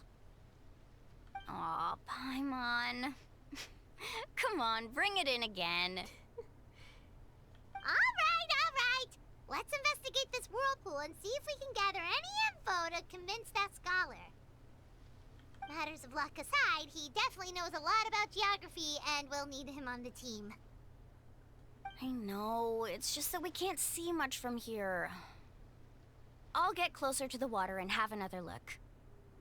Wait a sec. Is it just Paimon, or does the whirlpool seem to be getting smaller? Oh. You're right. Maybe it's just like the phlogiston nodes and can only be active for a certain amount of time. That means we need to hurry. Miss Guide, we have a problem. Karia? What are you doing here? I tried to persuade him, but Verandra insisted on verifying his theory first. He said that the water to the south was about to be shallow enough to wade through. But after he took a few steps, the water suddenly began to surge and he was swept away. Oh dear. I'm not much of a swimmer, so I came to call for help. Oh, why did this have to happen now? Can we still make it into the whirlpool? No time to hesitate. I'll get in the water and rescue him. Just tell me which way he went, Karia.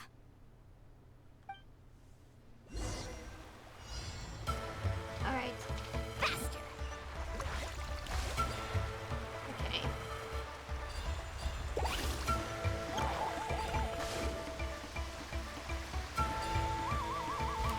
Help! That way? He's been pulled away by the current. Big surfboard? Not here either. The current is too fast. Oh god, it's so loud. We found him.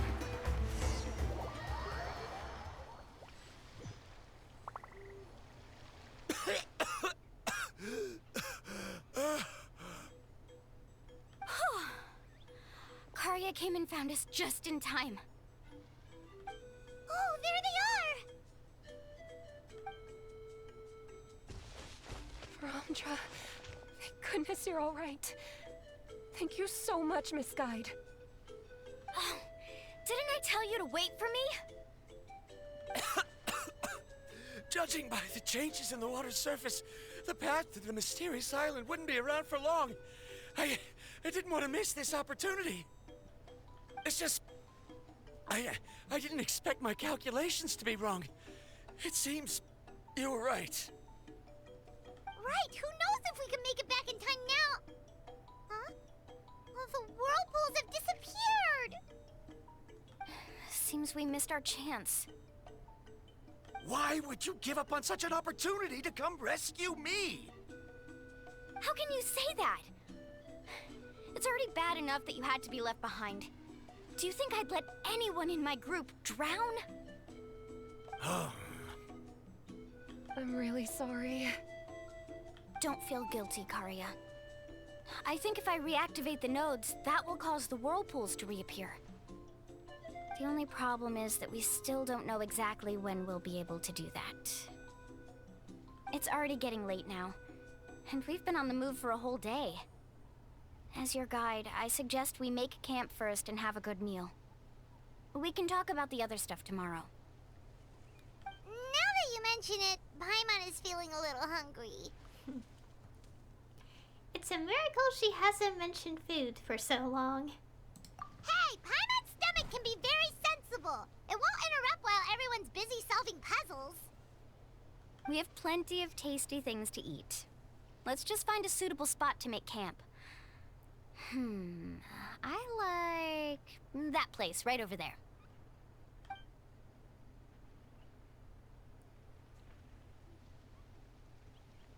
Is this the spot? Let Paimon and the Traveler help set up the tent. Go ahead. I'll take care of the fire. Oh, and here's a little camping tip. It's best to set the tent upwind from the campfire.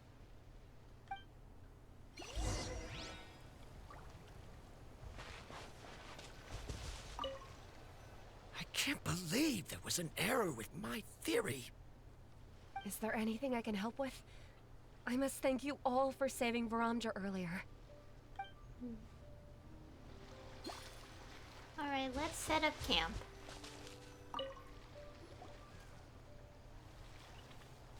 What do you think? This is a specialty dish I learned to make that's perfect for camping. It really hits the spot. You're a great cook, Mualani. Karia helped out quite a bit, so she deserves some credit too. No. I'm just happy I was able to help out. What was that sound? Oh, it's scary to camp out at night. Don't worry. Remember the record player I bought? Let me go turn it on.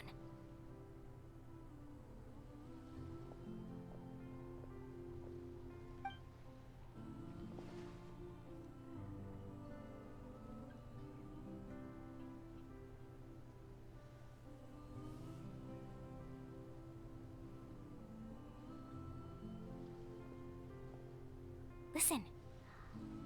Not bad, right? Wow, so it really works! Paimon thought you were just playing it for good luck! My parents told me that most of the valuable experience from our ancestors is hidden in various customs. It's always better to trust our traditions. Huh. Guess that makes sense. In a sense, this trip to the mysterious island is also a custom left behind by the first chief of the tribe. I wonder what kind of experience he's trying to share with us. What kind of person was he like? Yeah, Paimon would like to know too. Even though I've heard my parents tell stories since I was little, I actually don't know too much about him. It's said that he was the first person to make a map of Natlan, and even the first person to become friends with the Kaholosaurus. Oh. That sounds pretty amazing. Yeah. There isn't a place in Natlan that he didn't visit. Even the most remote parts bear his footprints. Even now, no one has even come close to his reputation and status as a guide. His trip to the mysterious island is the most legendary of all his accomplishments. But oddly enough, after returning from the mysterious island, he laid aside his yearning for adventure and chose to settle down. That's how the tribe was founded. It really makes me wonder what the journey meant to him.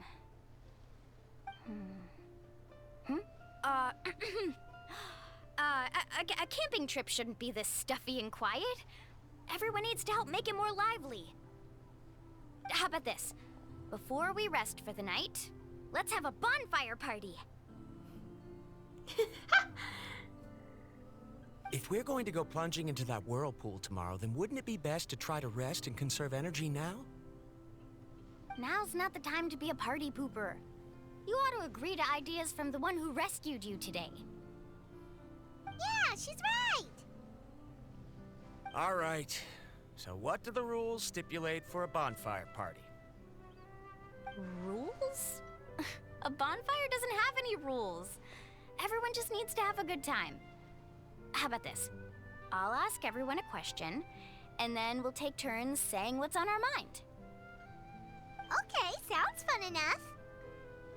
So, for the first question, what's the purpose of a journey? Oh, we were just talking about this.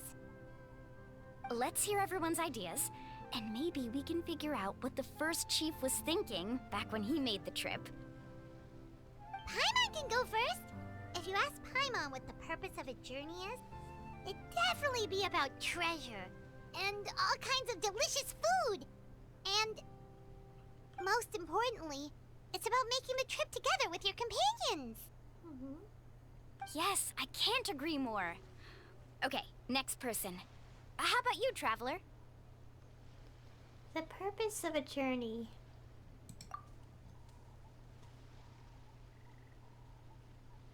Oh. You close your eyes and recall the moment you were separated from him. You remember the purpose of your journey has been to find him all along, but you have yet to achieve this goal. You don't seem to see any other meaning to this long journey. However, you suddenly begin to recall the sound of the windmills creaking in Mondstadt and the sight of the colorful night sky in Liyue Harbor. You remember the moment you stepped onto the islands of Inazuma with the falling sakura petals. You remember following the smell of coffee in Sumeru. You hear the sound of the tide and return to the waters of Fontaine, swimming alongside schools of colorful fish. These things seem to be the real meaning of your journey. You sure are taking your time thinking about it. Where should I even start? Oh, I get it. You must have passed through many nations before making it to Natlan, right? It's quite possible that your experience traveling is more than what I have as a guide. It's understandable that you can't explain it off the top of your head. Why don't I circle back to you later? You can tell me once you have a clear answer. Next, let's hear what Karya has to say. Me? If you ask about my travels, well, this is actually my first time traveling, so I don't have anything useful to contribute. That doesn't matter. This is a party around the bonfire, not some research seminar. All right. If I had to say what the meaning of a journey is, I'd say it provides an opportunity for true companionship. Before you reach the destination, you don't need to think about anything outside the trip itself. As long as you stick together with your companions, you won't have any trouble to worry about. Yeah, I get it. I'm on too! Uh-huh. I hope that didn't sound too silly. Alright, now it's Varamdra's turn. All right, if you insist. In my opinion, our goals and dreams in life are all in pursuit of what we call results. The so-called journey is but a path that leads to these results. So, the greatest meaning of a journey lies in managing to find the right result. Not sure I completely get what you mean. There's nothing difficult to understand. It's the same as the decision of your first chief. He must have discovered enough valuable results after visiting the mysterious island to decide that he should end his journey. Once you've achieved the results you want, any additional journeys would become all but meaningless.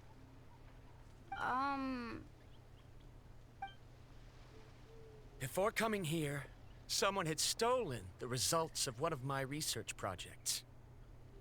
All that person had to do was sign his name on my achievements, and he was able to take all of the honors. All my effort vanished into the air as though it never existed. Do you understand now, Miss Guide? Without results, the journey is meaningless. I sympathize with your situation, but I'm afraid I can't agree with your take. I don't need your sympathy. As long as I can reach the mysterious island and find the correct results, my pain and struggles will become just another insignificant part of the process. What happened during the day already proved that my theories were wrong, so I'm willing to trust your judgment. I apologize for our previous argument. I must make it to the mysterious island, and if I have to entrust my life to someone else to achieve that goal, then so be it! Was that actually supposed to be an apology? Because it sounded kinda awkward. Actually, there's a saying among the guides of the people of the Springs. If the goal of the journey was to reach the destination, then you should have never left the house to begin with. Because the final destination of every journey is your home. It would be disrespectful of my duties as a guide if I were just taking tourists straight to where they wanted to go. It's my hope to also make everyone feel happy along the way to their destination. That is what I would truly call a journey. And that is my answer. Just as you don't agree with me, I can't agree with your point of view either. I'm not too worried about that. After all, another purpose of traveling is to help people understand each other better. What sort of logic is that? All right, that's it for this round. Since it's still early, how about we tell some horror stories next? Huh? Oh, now Paimon's scared.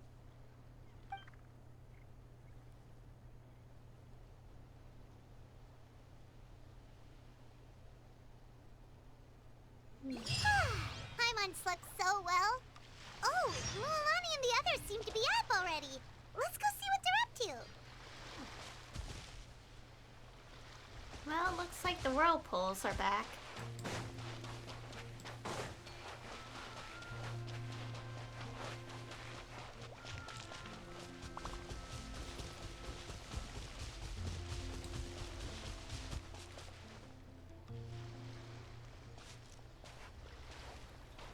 Mualani!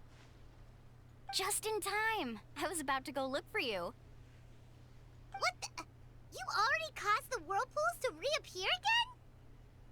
We're in luck. The phlogiston nodes were recharged by dawn. I had Karya and Varamdra control the nodes this time, and we were able to quickly unlock the mechanism. We were practicing all morning so they could get the hang of controlling them. Oh, it seems after apologizing, you've already become trusted members of the team. Is now really the time to be teasing us? Don't forget that the whirlpools won't last all day. He's right. We should really hurry over to the massive whirlpool again. Even though we had this discussion yesterday, I still want to double check. You all trust me, right? You bet! Okay, then let's go. Okay, time to enter the giant whirlpool. I guess we could just swim into it.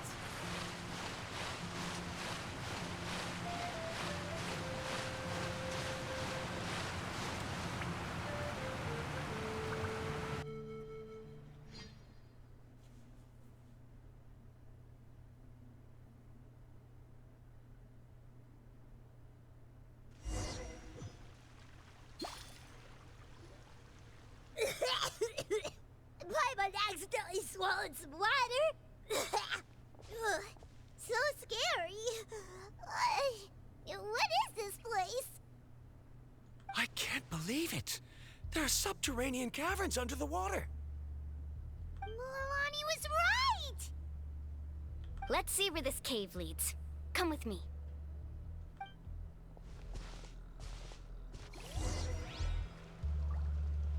Okay, continue onward. Okay, no. Oh gosh, lag. Okay, no destination. Oh, there we go. Never mind.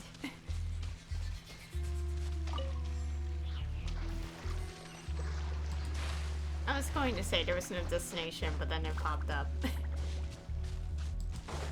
According to the map, we need to head downward? Okay. Don't be afraid, everyone. Jump down with me. Okay. Water.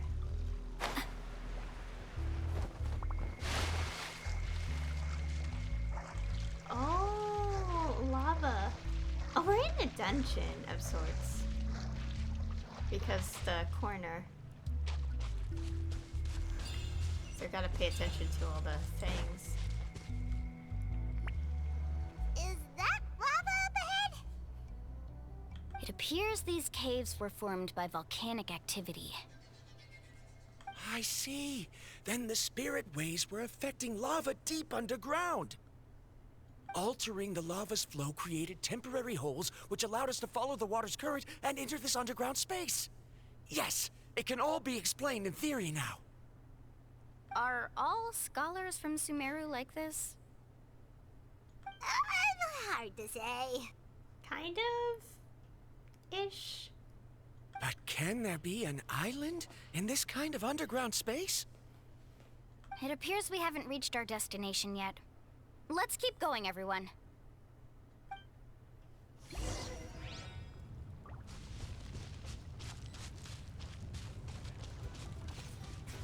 Carving waves!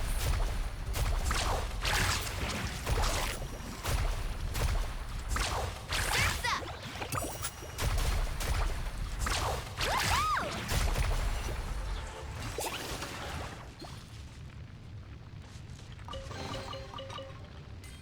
Oh yeah, okay, so how do I put this into words?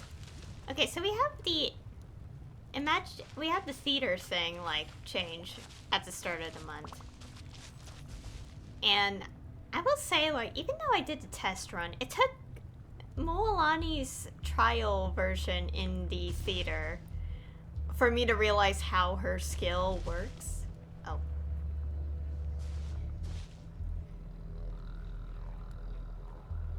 Oh, wow. Look at that. Whoa, what's that light? Let's keep going. We'll be able to see more clearly up ahead. Uh-oh. Watch your step. Follow closely, everyone. Oh gosh.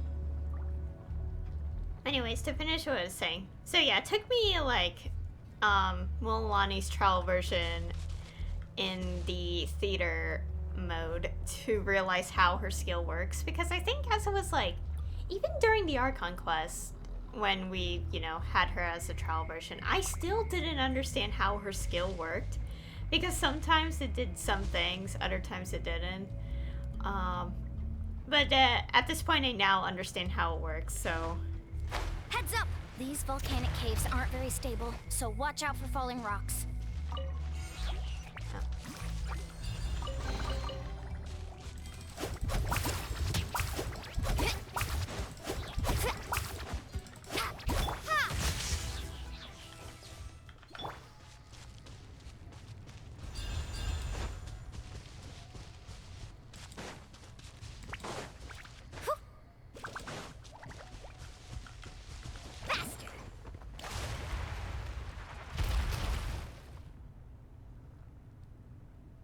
What a maze!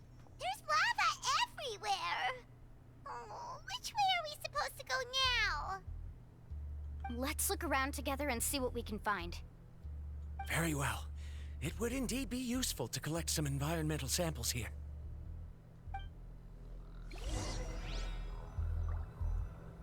There's a chest over there. There are plants growing here? There's nothing unusual about that. This is spinel fruit, which often grows around places with lava. Wait, it is a little strange. This isn't ordinary spinel fruit. It's the same as the one on this talisman. Oh. Isn't that the talisman your teacher gave you? Yes. In which case, could Uncle New have been here before? But he clearly told me that he'd never made it to the mysterious island. I'll be sure to ask him about it once we get back.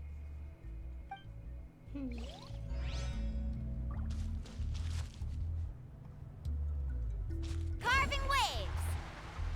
So can I check over here? Yeah, okay, take that. Don't want to miss it.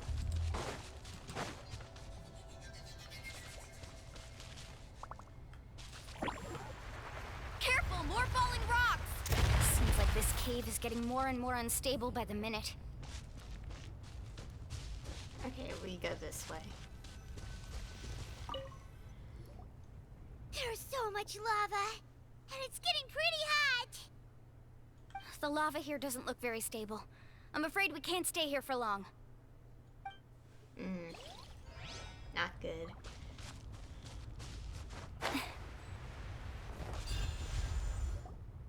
From here, the light seems to be getting brighter. Speaking of which, where is that light coming from? A distant light. Wait, there seems to be a mark that matches that on the map. Miss Guide, it seems Varantra has also discovered something. I've got it! I've got it! Do you see that golden light in the distance? I'm positive that's the mysterious island. That's where we should go next. Really? I'm a scholar from the Academia Spontima Darshan. I specialize in ores and minerals.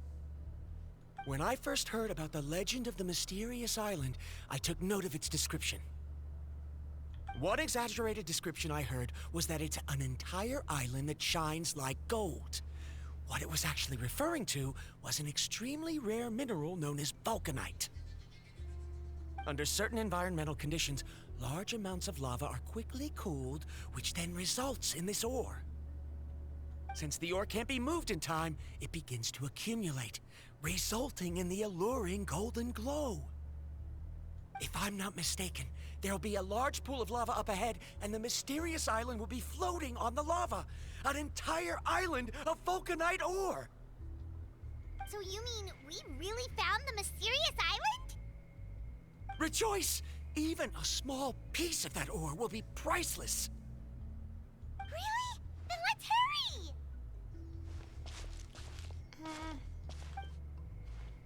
Wait, Paimon. We should head back now. Why? What are you saying? This map is covered with symbols and riddles, but there's one thing that's written clearly. When you see the golden light, then go the opposite way. What you just said may be correct, but that golden place isn't the island that my ancestors once visited. Are you joking? You expect me to turn back now?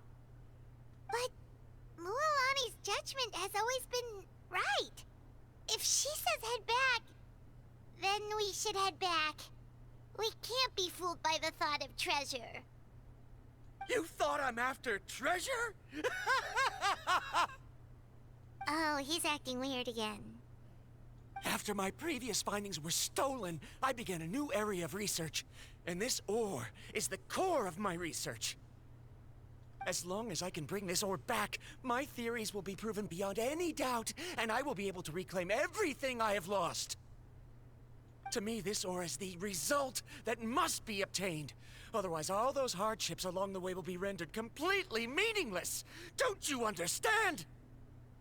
As we agreed before, please trust my judgment. Why? Are you wary of me? Now that we've confirmed that the legendary treasure really exists, you don't want outsiders to take it, do you?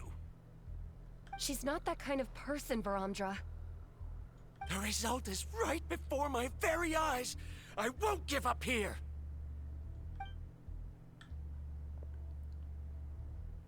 Oh no! He went running in! How can he do that? Not good. We must stop him. Is it just Paimon or is the ground shaking?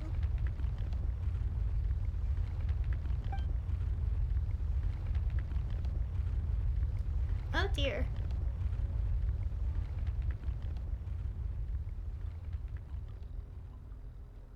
What the?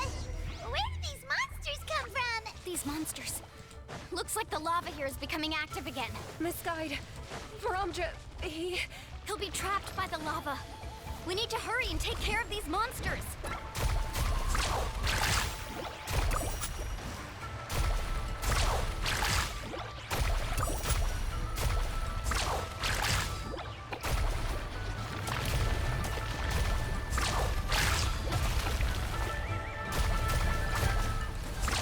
Amazing!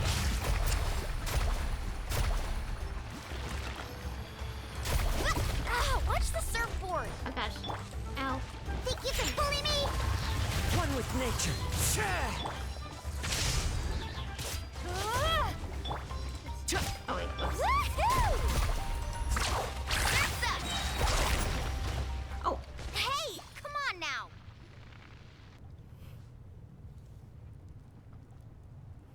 The lava is rising! Varamdra! Traveler, Paimon, please take care of Karya. I'll be right back. What are you doing, Mualani? I can use my surfboard on the lava for a short period of time, but it will be a lot spicier than surfing on water. But that's way too risky! Don't worry, Paimon. I know she can do it. Okay then, we'll take care of things here! Okay.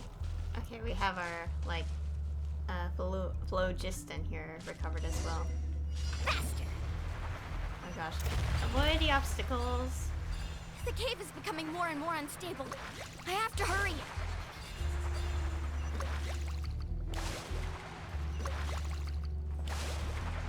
More falling rocks. Okay, what's this? Oh gosh. Ah. Oh gosh. I'm speeding. Okay. Slow down.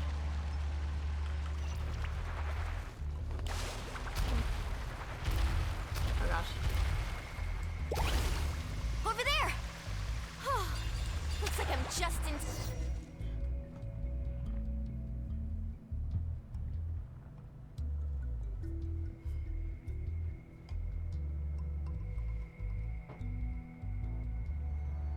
It's right there! I'm almost there! Look carefully. You can't get through the lava. You'll die if you try to make your way forward. Why don't you just give up? Why don't I give up? Well, I might not be able to do it, but what about you? Me? You have the ability to move over the lava. If you try, maybe you can reach the island and earn the highest honor for a guide. That way, you'll have the results you need to prove yourself, and even Ko'olo won't be able to question your abilities anymore. You want to know why I won't give up, but I'm asking why you'd give up such an opportunity. The lava is rising. If I take this risk, then how will the others get back? Did you forget? I already gave you my answer. You... Come with me. No!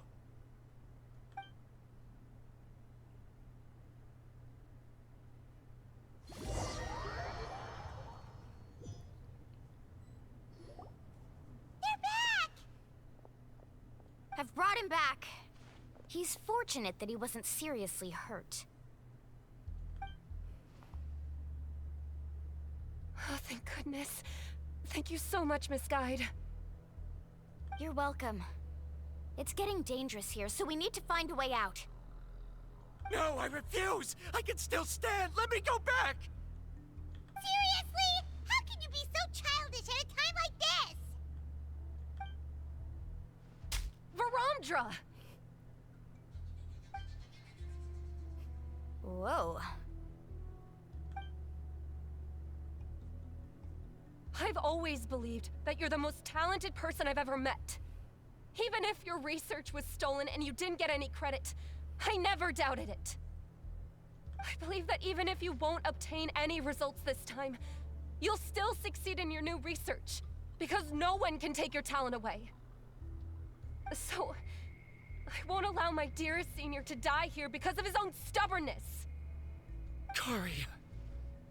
She's finally opening up. And it seems like she's just the person we need to talk some sense into him. Mualani, the lava is almost here! Don't panic. It seems like the trick that Uncle New taught me is finally going to be put to use.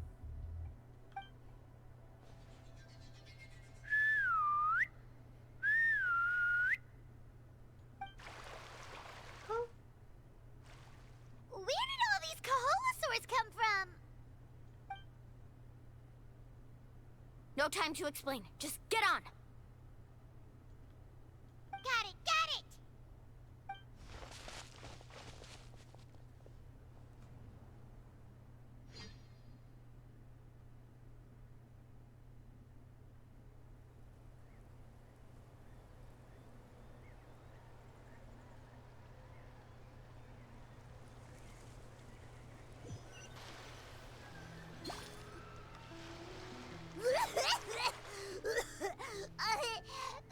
Paimon accidentally choked on some water again while riding the Kaholosaur. Everyone okay? Let's take a head count. 1, 2, 3, 4, 5. Whew, we're all here. We escaped danger and made it back alive. That's what I call good luck. I think our fortune can only get better from now on. Oh, really? What's the point? We still didn't reach the mysterious island. Hey, don't look so depressed. You'll scare our good luck away. Actually, according to the map, we still have one more leg of the journey. Oh? Then which way should we go? Wait, aren't we back where we started? Come on, let's go to the statue.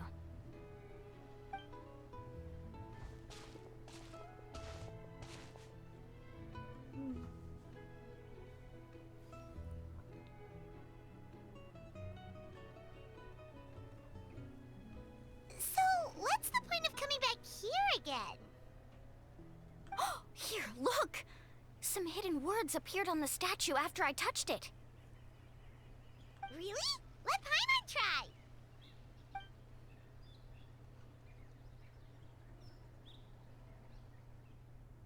Congratulations, guide from the future. You have completed a challenge that even I found ambitious. And now, I finally have the chance to tell you my story. You may have heard legends describing me as the best guide in all of Natlan.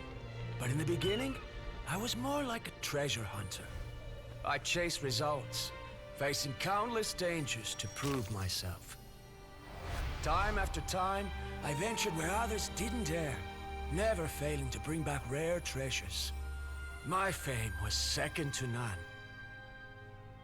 And yet, I never felt satisfied.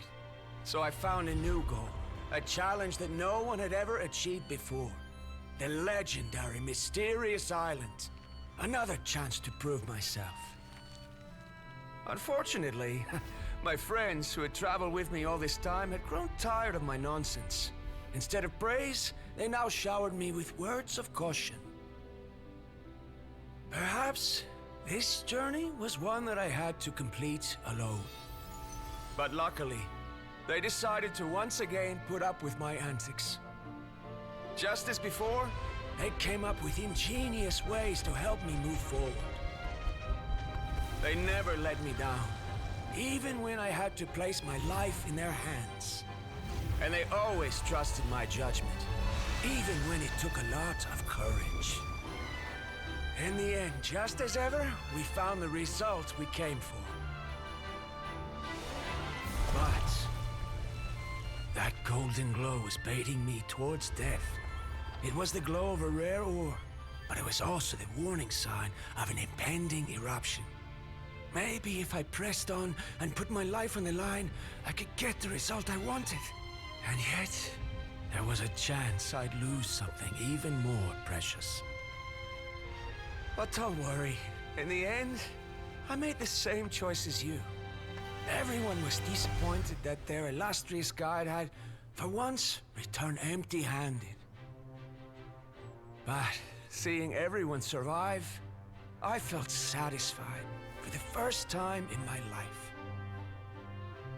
Perhaps the treasure I had really been searching for had been right here with me, all along. So, I decided to end my long journey and find a safe place for my hard-earned treasure. To me, this is the real Mysterious Island.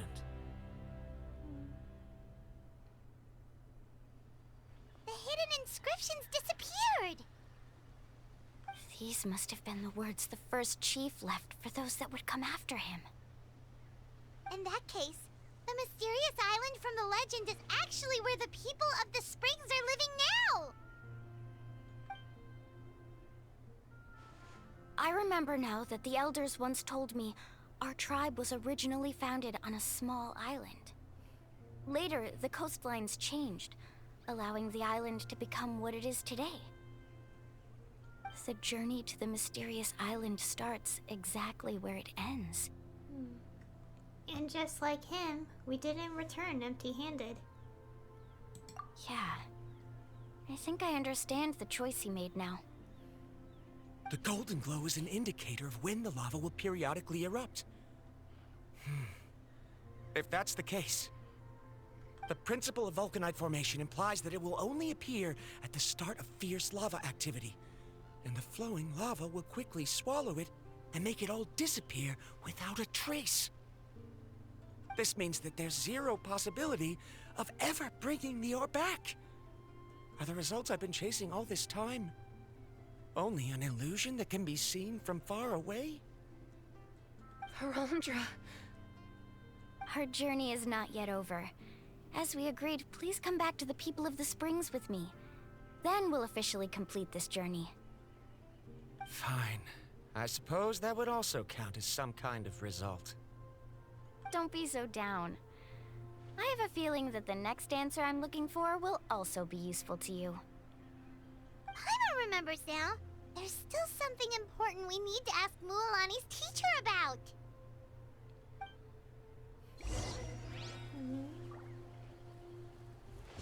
Alright.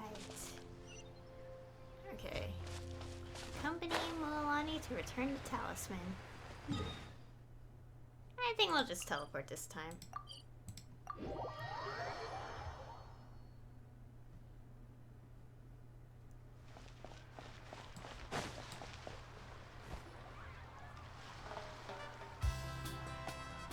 Uncle New, we're back! Mualani, it's good to see you again. I always knew you'd return safe and sound. Uncle, I've completed the journey to the mysterious island. I'm here to return the talisman. But you still have a question you wish to ask me, right? Yes. You've been there before, haven't you? Yes, I have. If that's the case, then you've gone on the same journey. But why didn't you tell anyone? Because I made a choice. A choice? Did you notice that the hidden inscriptions on the stone tablet disappeared as soon as you finished reading them? Oh yeah, you're right. There's a special paint on the statue that would change color when it comes into contact with volcanic dust. Only those who have been to that underground space will be contaminated by the dust and be able to see the hidden message. But once the dust starts to wear off, the hidden inscription will disappear again. And this is the choice that the first chief left to us. If you choose to boast about your deeds, you will receive the highest honor, but the legend of the mysterious island would be destroyed as well. If you choose to remain silent, then the mysterious island will remain a legend and continue to attract the next generation of young guides to rise to the challenge. In the end, my companions and I all chose the latter. Oh, I get it now. But not being able to tell anyone after accomplishing such a feat. People like Ko'olo will still look down on you. Are you really okay with that? But have you noticed that Ko'olo, who claims to have been to the island, hasn't actually completed the trip? What? Right. Hyma remembers that Ko'olo said that he went to the mysterious island alone. But there's no way he could have been able to use the spirit ways! He deliberately recommended the client to find Mualani, probably because he thought she wouldn't be able to reach the mysterious island. That way, Mualani wouldn't be able to expose him. As guides, we are not adventurers, let alone treasure hunters.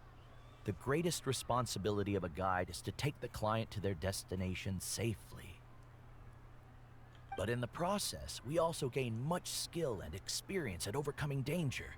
This allows us to go to places that no one else can reach, and even find treasures that no one else can find.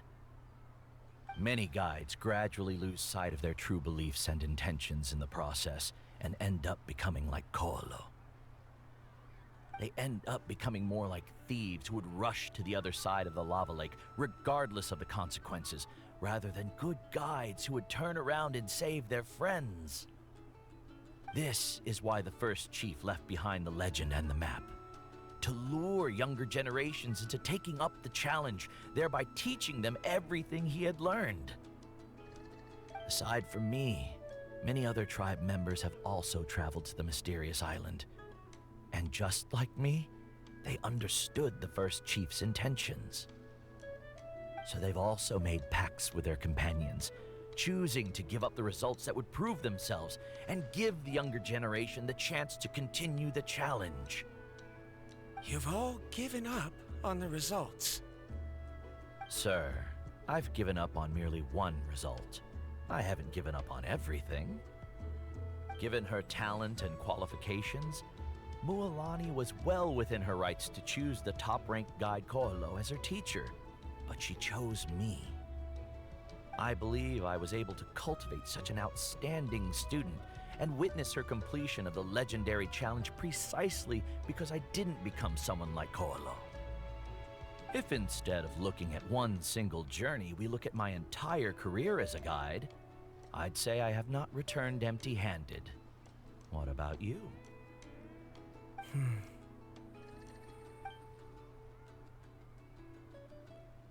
Karya, I've come up with a new research topic. Would you like to continue working as my assistant?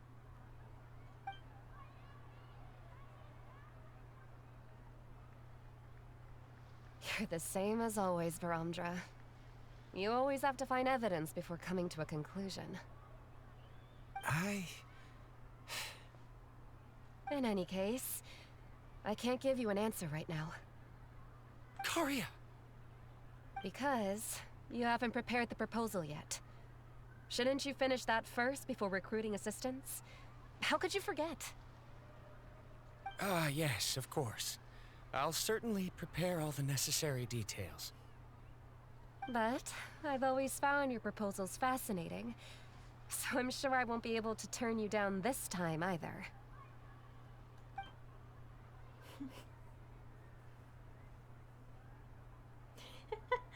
Karia, given that I have been presented with new evidence, I've come up with a very general theory.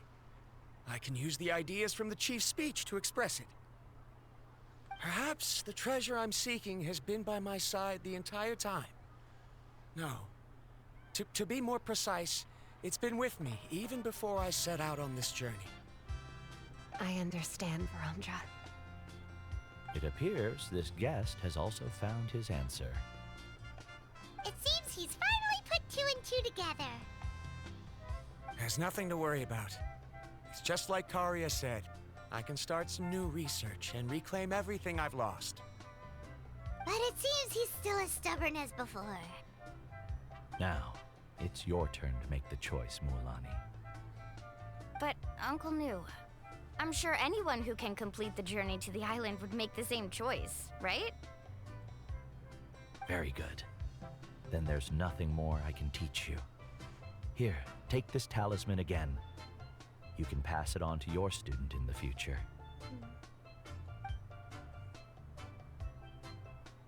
Looks like it's also our time to say goodbye. You've taken great care of us throughout our journey. As thanks, I'm also willing to keep the journey a secret.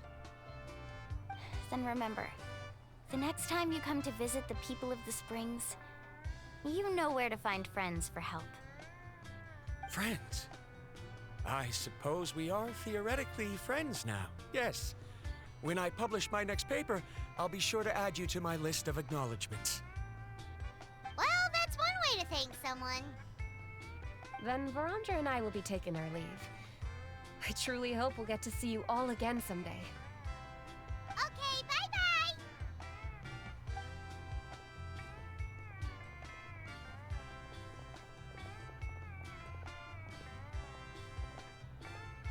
You're back already. So, as new student, did you manage to find the mysterious island? What are you doing here all of a sudden? He must be nervous. He wants to know if she made it. Well, I found something even more precious than the island. 2 friends that I can trust with my life. You... Seems you really learned a lot from New about how to make yourself feel better. I knew it. How could anyone ever reach the island with so many hindrances? Mm-hmm.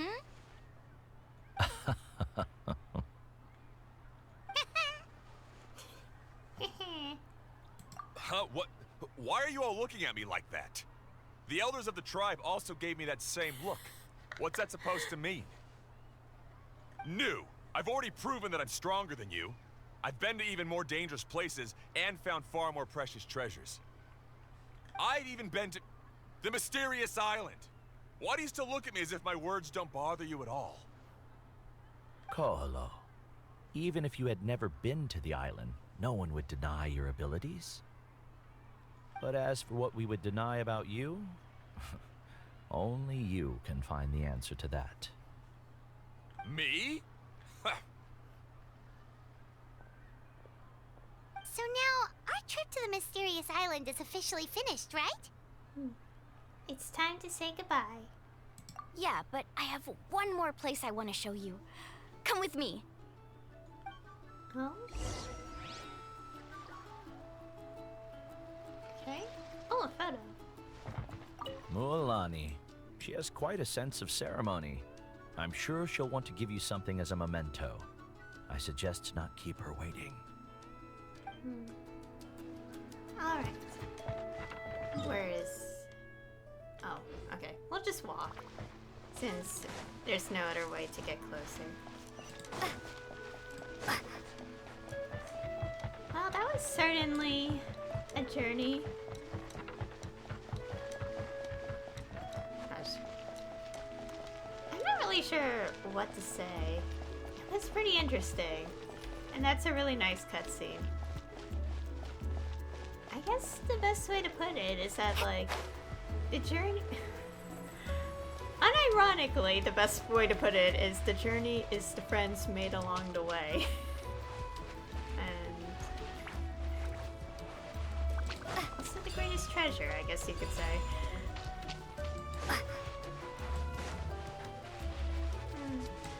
Oh gosh. We're so close to the border.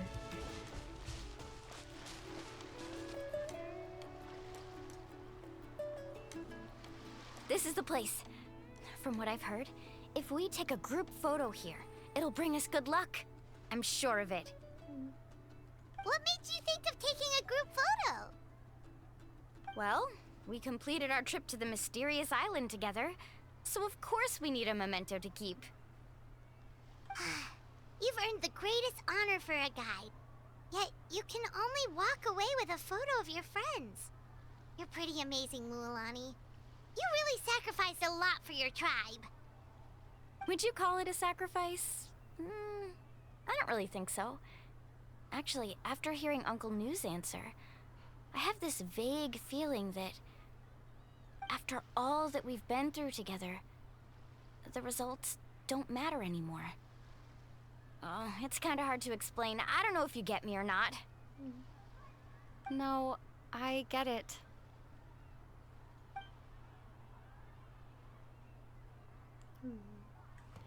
You recall everything that has happened during your journey, and finally find an answer that you're satisfied with. Traveler! So that's your answer, huh?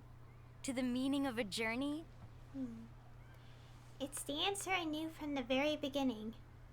It's the answer that I've gradually come to understand over time. It's a good one. Then let's make this group photo yet another part of your journey. Yep, Paimon's ready! 3, 2, 1. Kaholasaur! Aww.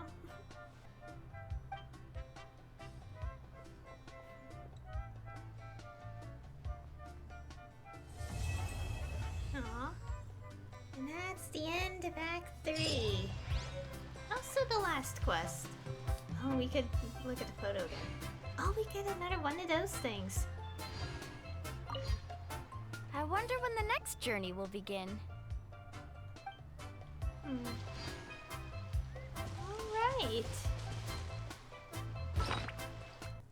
That was it of the quest. Also, let's take a look at this. This memento that you took together captures the moment after you and Mualani completed the journey to the mysterious island with each other's help. You can look at it at any time. And yeah, that is it. We have completed the tribal chronicles for People of the Springs. Which I guess is also kind of like Mualani's story quest. That's how they put it into words in the special program, right? Yeah. Anyways, also... yeah, this thing.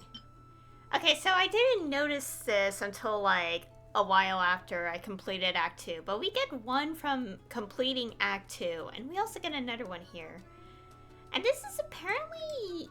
located in the same place as the boss material, the weekly boss material, which is pretty interesting. So it's a cornerstone of stars and flames. Heroes ignite the sacred flame, illuminating the world, yet eventually they shall rest, nestled among the stars. They left behind the stone a weaving, With these as our foundation, we have erected an everlasting civilization. I wonder what this is going to be used for. I mean, it's part of the... It's categorized with weekly boss materials, so... I guess we can assume it's a future boss material, but... What could it be for? I mean, other than talent levels, I mean. It's pretty interesting to see that.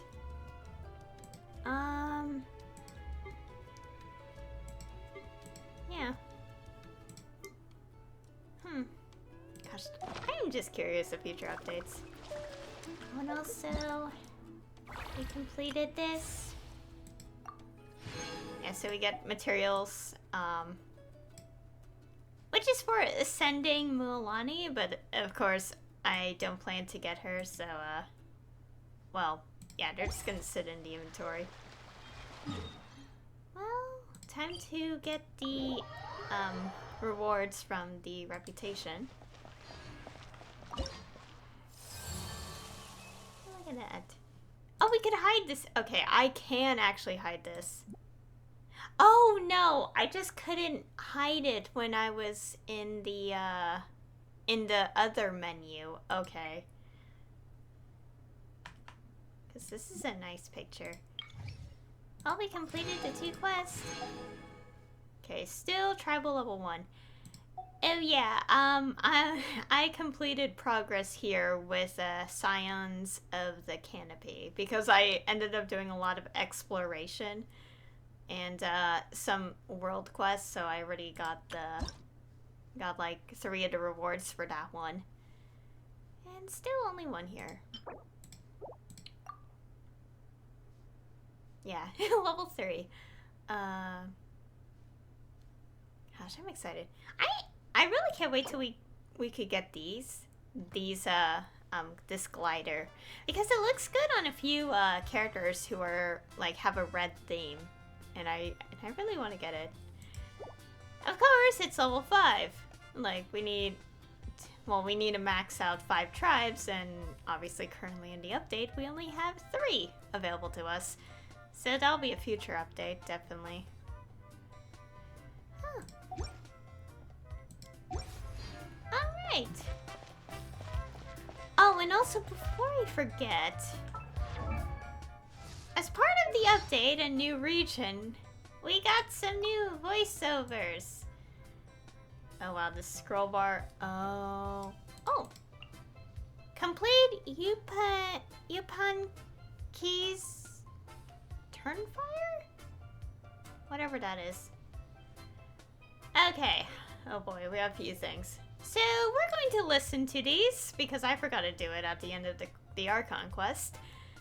And we have some time, so we'll listen to them in order. Alright. Time to listen.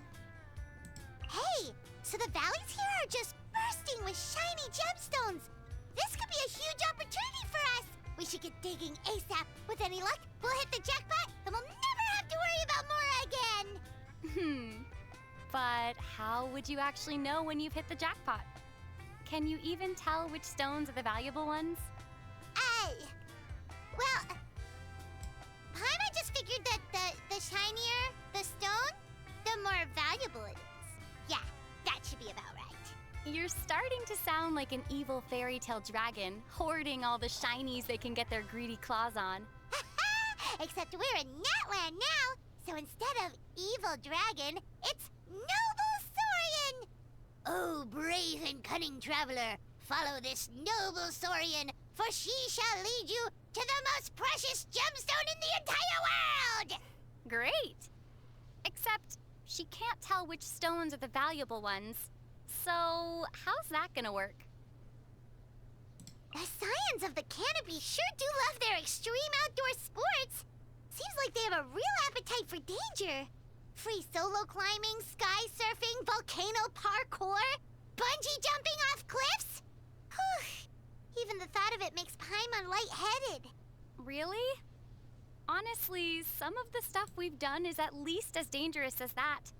We froze half to death on Dragonspine, narrowly avoided being fried in all those thunderstorms, got sandblasted in the scorching desert, stared death in the face in those eerie withering zones.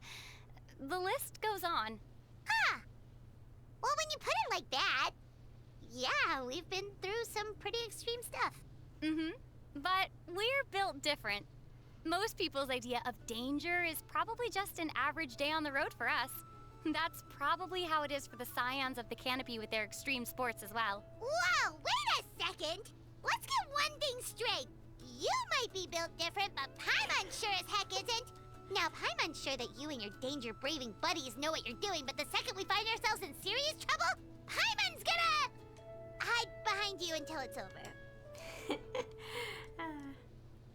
The people of the springs are so chill. If they're not relaxing in a hot spring, they're planning their next big soak. Apparently, some of them even hire musicians to play some relaxing music while they take a dip. The warm water relaxes the body, and the soothing music relaxes the mind. Whoa, that sounds so nice. Paimon wants to try it for herself. All right, well, next time you visit the hot springs, I'll play some R&R music for you. Oh! Ooh! But Paimon doesn't play any instruments, so what happens when it's your turn to go in the spring? You can sing me a song. Maybe an opera from Fontaine? That's way too hard! Also, not exactly relaxing. That kind of music will put your blood pressure through the roof! How about some Natlan rap instead? Paimon's been practicing. Check this out! Hey! Flying in your face, it's Paimon the guide! No stranger to danger, takes it in her stride! Saw a beast called Blubber in the nation of water! My Guhua brother got his weapons in order! Sword in one hand and a spear in the other! Wow! Very smooth. If I was listening to that in a hot spring, I'd be tapping the water to the beat like a drum. Yeah! It'd be like a big music festival! And anyone who's late to the party, the rhythm of the water would get them right into the groove! Wait. Didn't we start this by saying how the hot springs are meant to be relaxing? Don't you think those masked warriors look super cool? Yeah, really gives them an air of mystery. Right? Don't you think Paimon should get in on this too? Put on a mask and win some wrestling matches with the Collective of Plenty? She could make a whole new name for herself.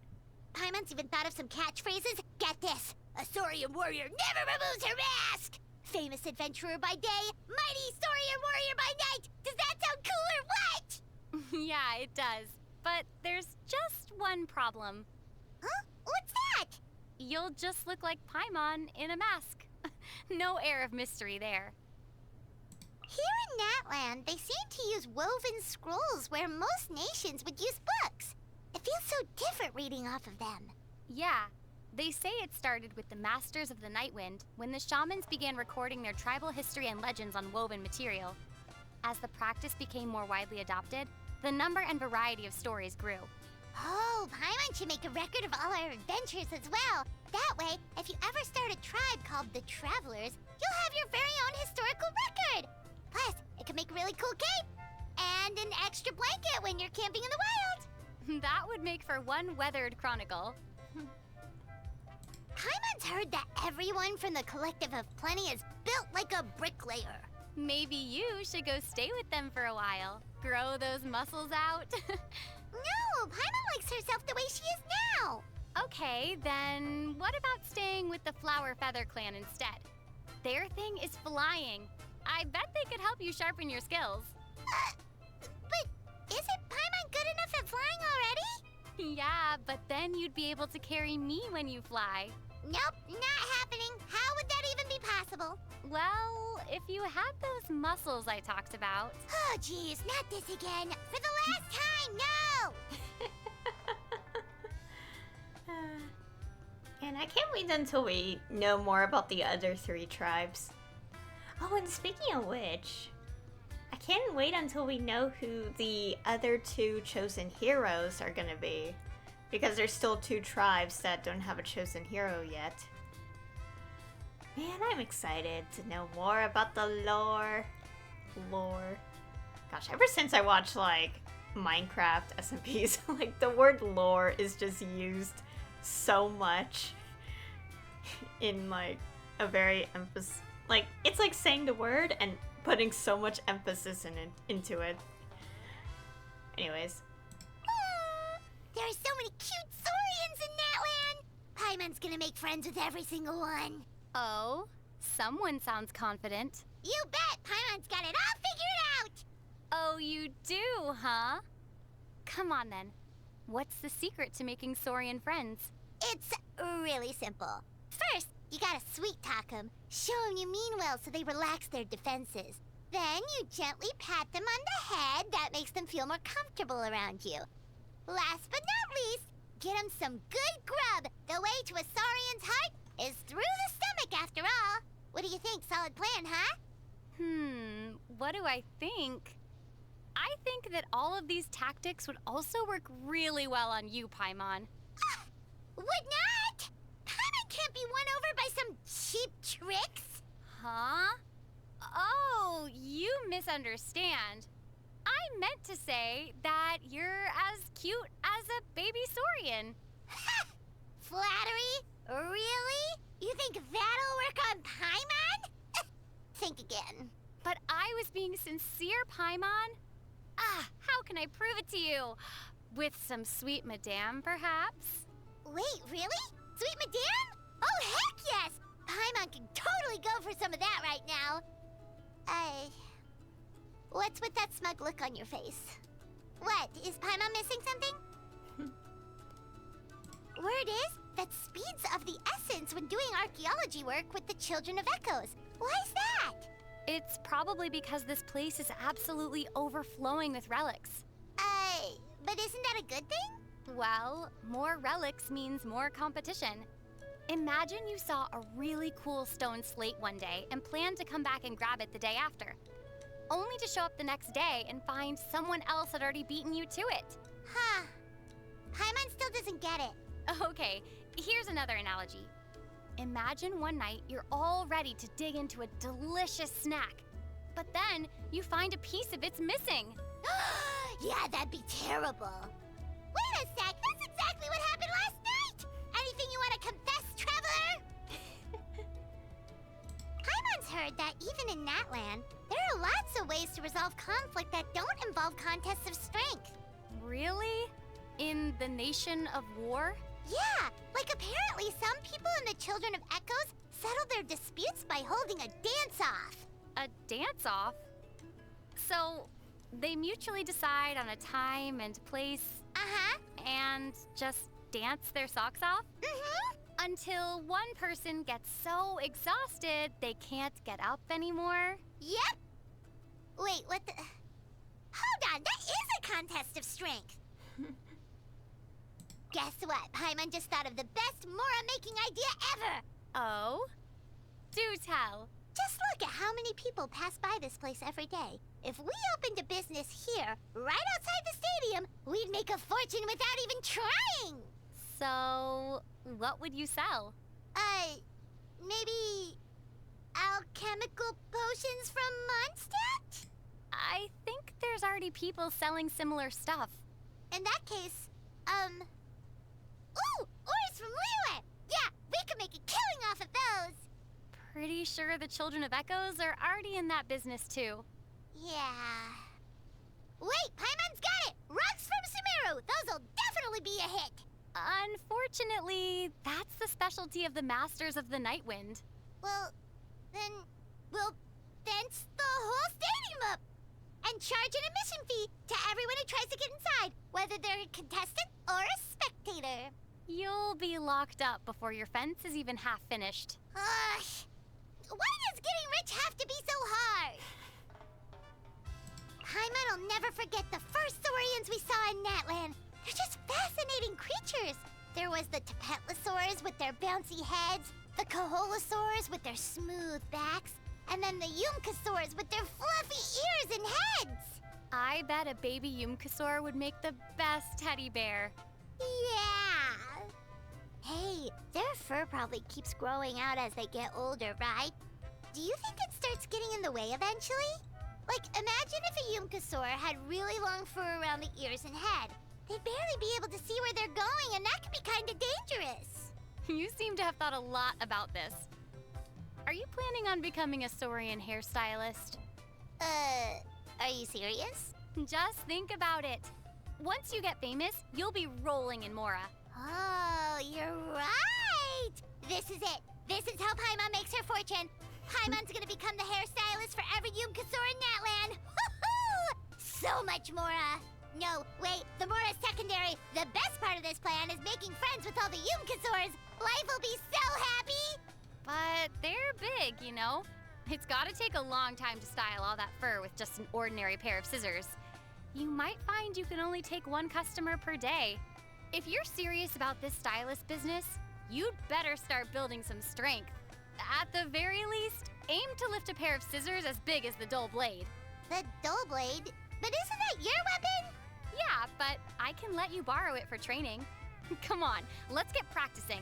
Hey! This isn't training! This is give Paimon the sword and let her fight the monsters instead! Paimon did not sign up for this! So in Natlan, warriors who impress the Wyab enough get an ancient name! Paimon's so jealous! Having an ancient name would be so cool! Huh? Don't you already have a bucket load of titles, Paimon? Oh wait, yeah, you're right. Paimon's your best travel companion and trusty guide, plus she's the trendy flyer, silver companion, and assistant to the honorary senior researcher. Oh heck yeah, Paimon's an actual legend! If the people of Natlan end up making a record of our adventures, Paimon's gonna make sure they use every single one of those titles! Huh?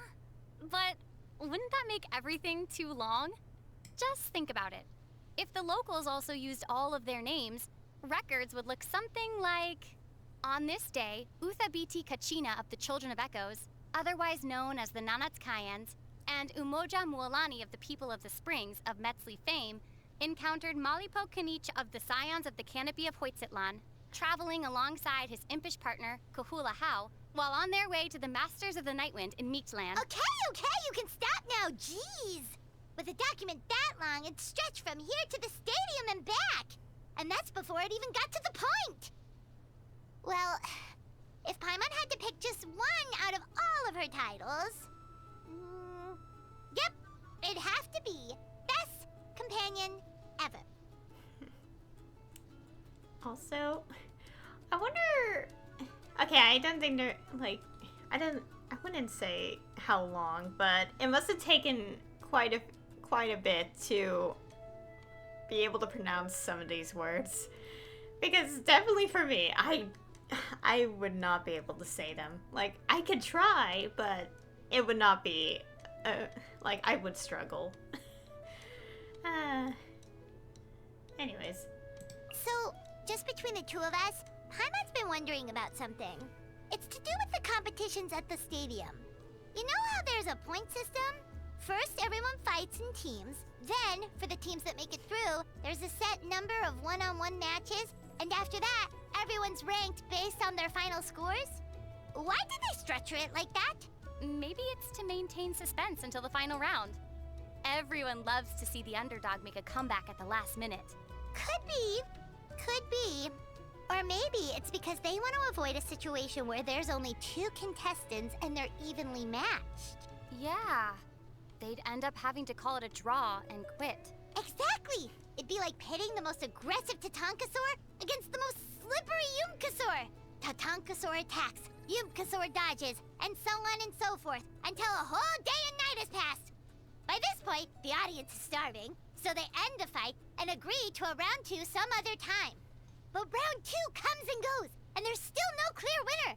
This time, the fight only ends because the Yumkasaur makes an illegal surprise attack and injures the Tatankasaur. Before long, we've ended up with Tatanka versus Yumka, Tatanka versus Yumka 2, Tatanka versus Yumka Return of the Sacred Scales, Tatanka versus Yumka Over the Volcano, and the sequels show no signs of stopping. Wait, we should totally get those made into a film series. We'd make a ton of Mora. Not a bad idea. Although, I don't think the Scions of the Canopy would be too happy about you making their Saurian the villain. All right, well, you pitch an idea then if you're such a film critic. The Natlanese don't seem to leave Natlan much, do they? Nope. And there are some good reasons for that. That must make things pretty difficult for anyone who wants to be an adventurer, huh? Think about it. If they can't go to other nations, they miss out on a ton of potential commissions. If they can't go exploring unknown ruins, surely they can't make a whole lot of Mora. It's too bad. You'd think so, wouldn't you? But in fact, they found ways around it. Huh? I've heard of a group in the People of the Springs who call themselves Wayfinders. They have a wealth of knowledge about Natlan's geography and ancient ruins, so a lot of foreign adventurers hire them as guides when they visit. Of course, that means they get paid for each trip, regardless of whether their client actually finds the treasure.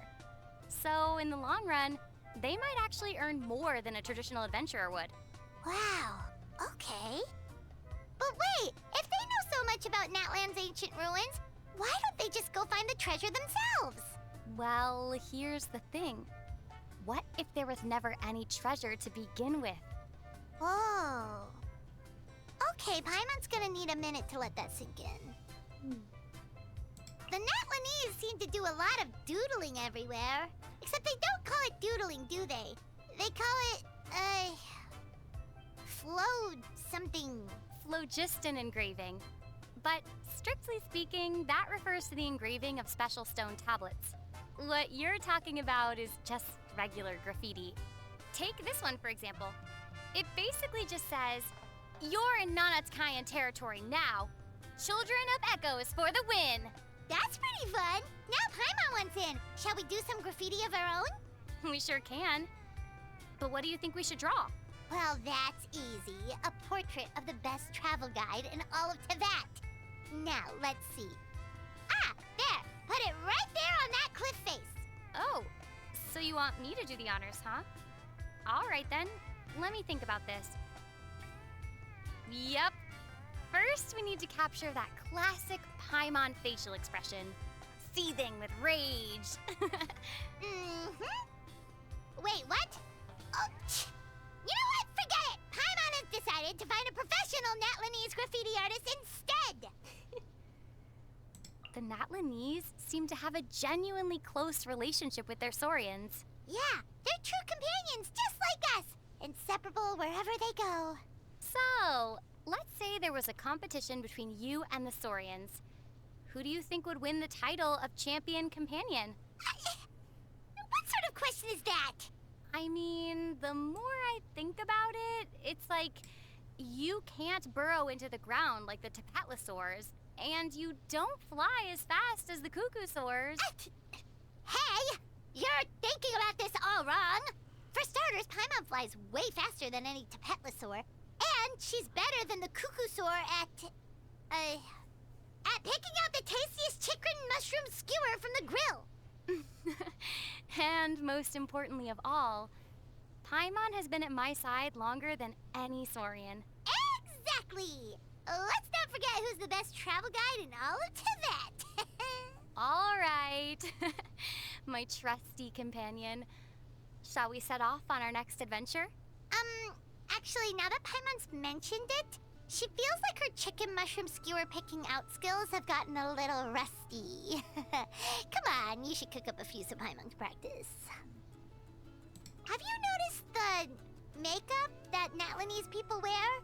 Or body paint or tattoos or graffiti or whatever it's called? Anyway, it looks really cool. I have noticed.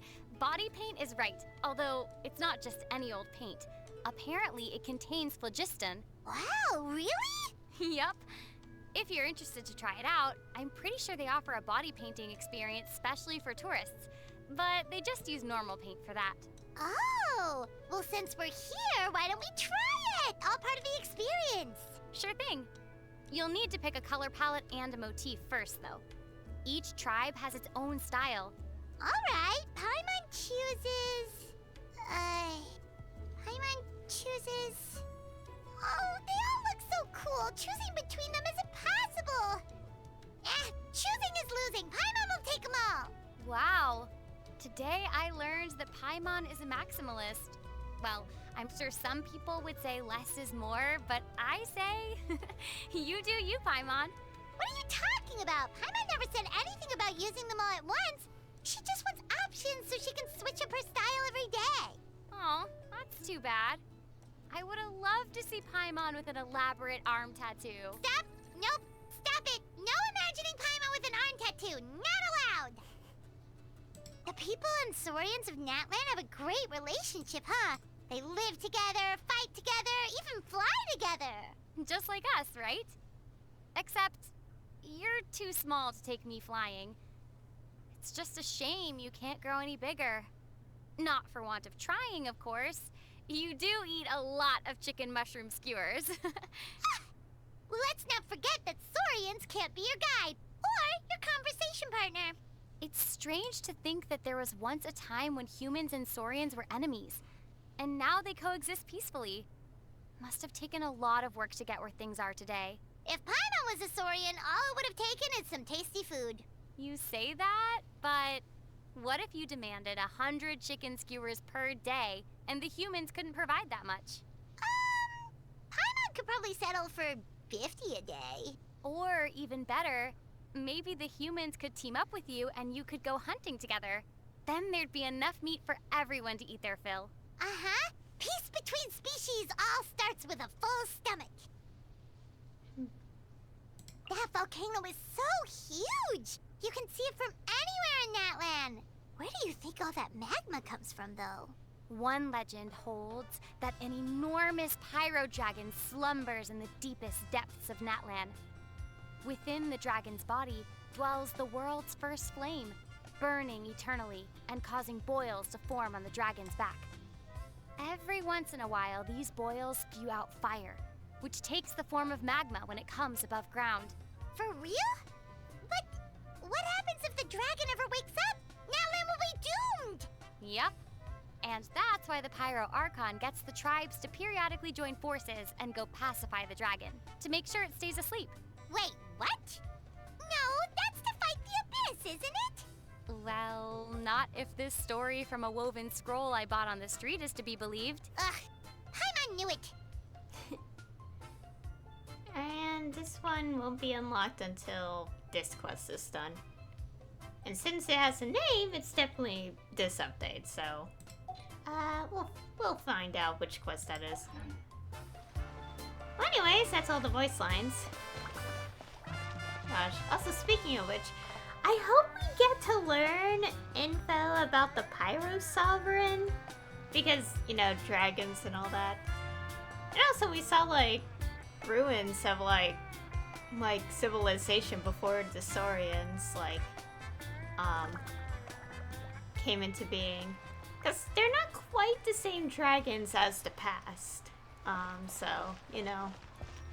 Gosh, I'm just so curious. I'm excited for all the Natlan lore. Also, my foot kind of fell asleep, so it kind of hurts. Ow. Anyways, let's find a good spot. I guess over here, where we started the stream. Anyways, that'll be all for today's stream. So I did the tribal chronicles for the people of the springs, which also is, in a way, Mualani's story quest. And well, it was quite the story quest. I pretty much enjoyed it, for the most part. That was also a nice cutscene at the end, and yeah, I'm really bad at words, but it wasn't a bad quest. It was pretty good, and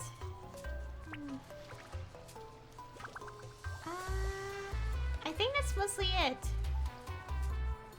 Yeah, I'm trying to think of something else, but I can't think of anything right now. And also, I got to listen to a lot of the Traveler voiceovers, since I did miss listening to them at the end of the Archon quest. And, yeah. So next time, I will be doing some of the world quests, specifically the ones that are on the map like this. Not sure which one I'll do first. This one or this one. One of these. Maybe I'll do this first. I don't know. Is it possible for me to do both in one day? Probably not. Although maybe I'll do this one first. I don't know. One of these also leads to... Like, so you know how we have our companion, the little one, which I named Rocky. There is a quest that continues Rocky's situation. So I do want to figure out where that is.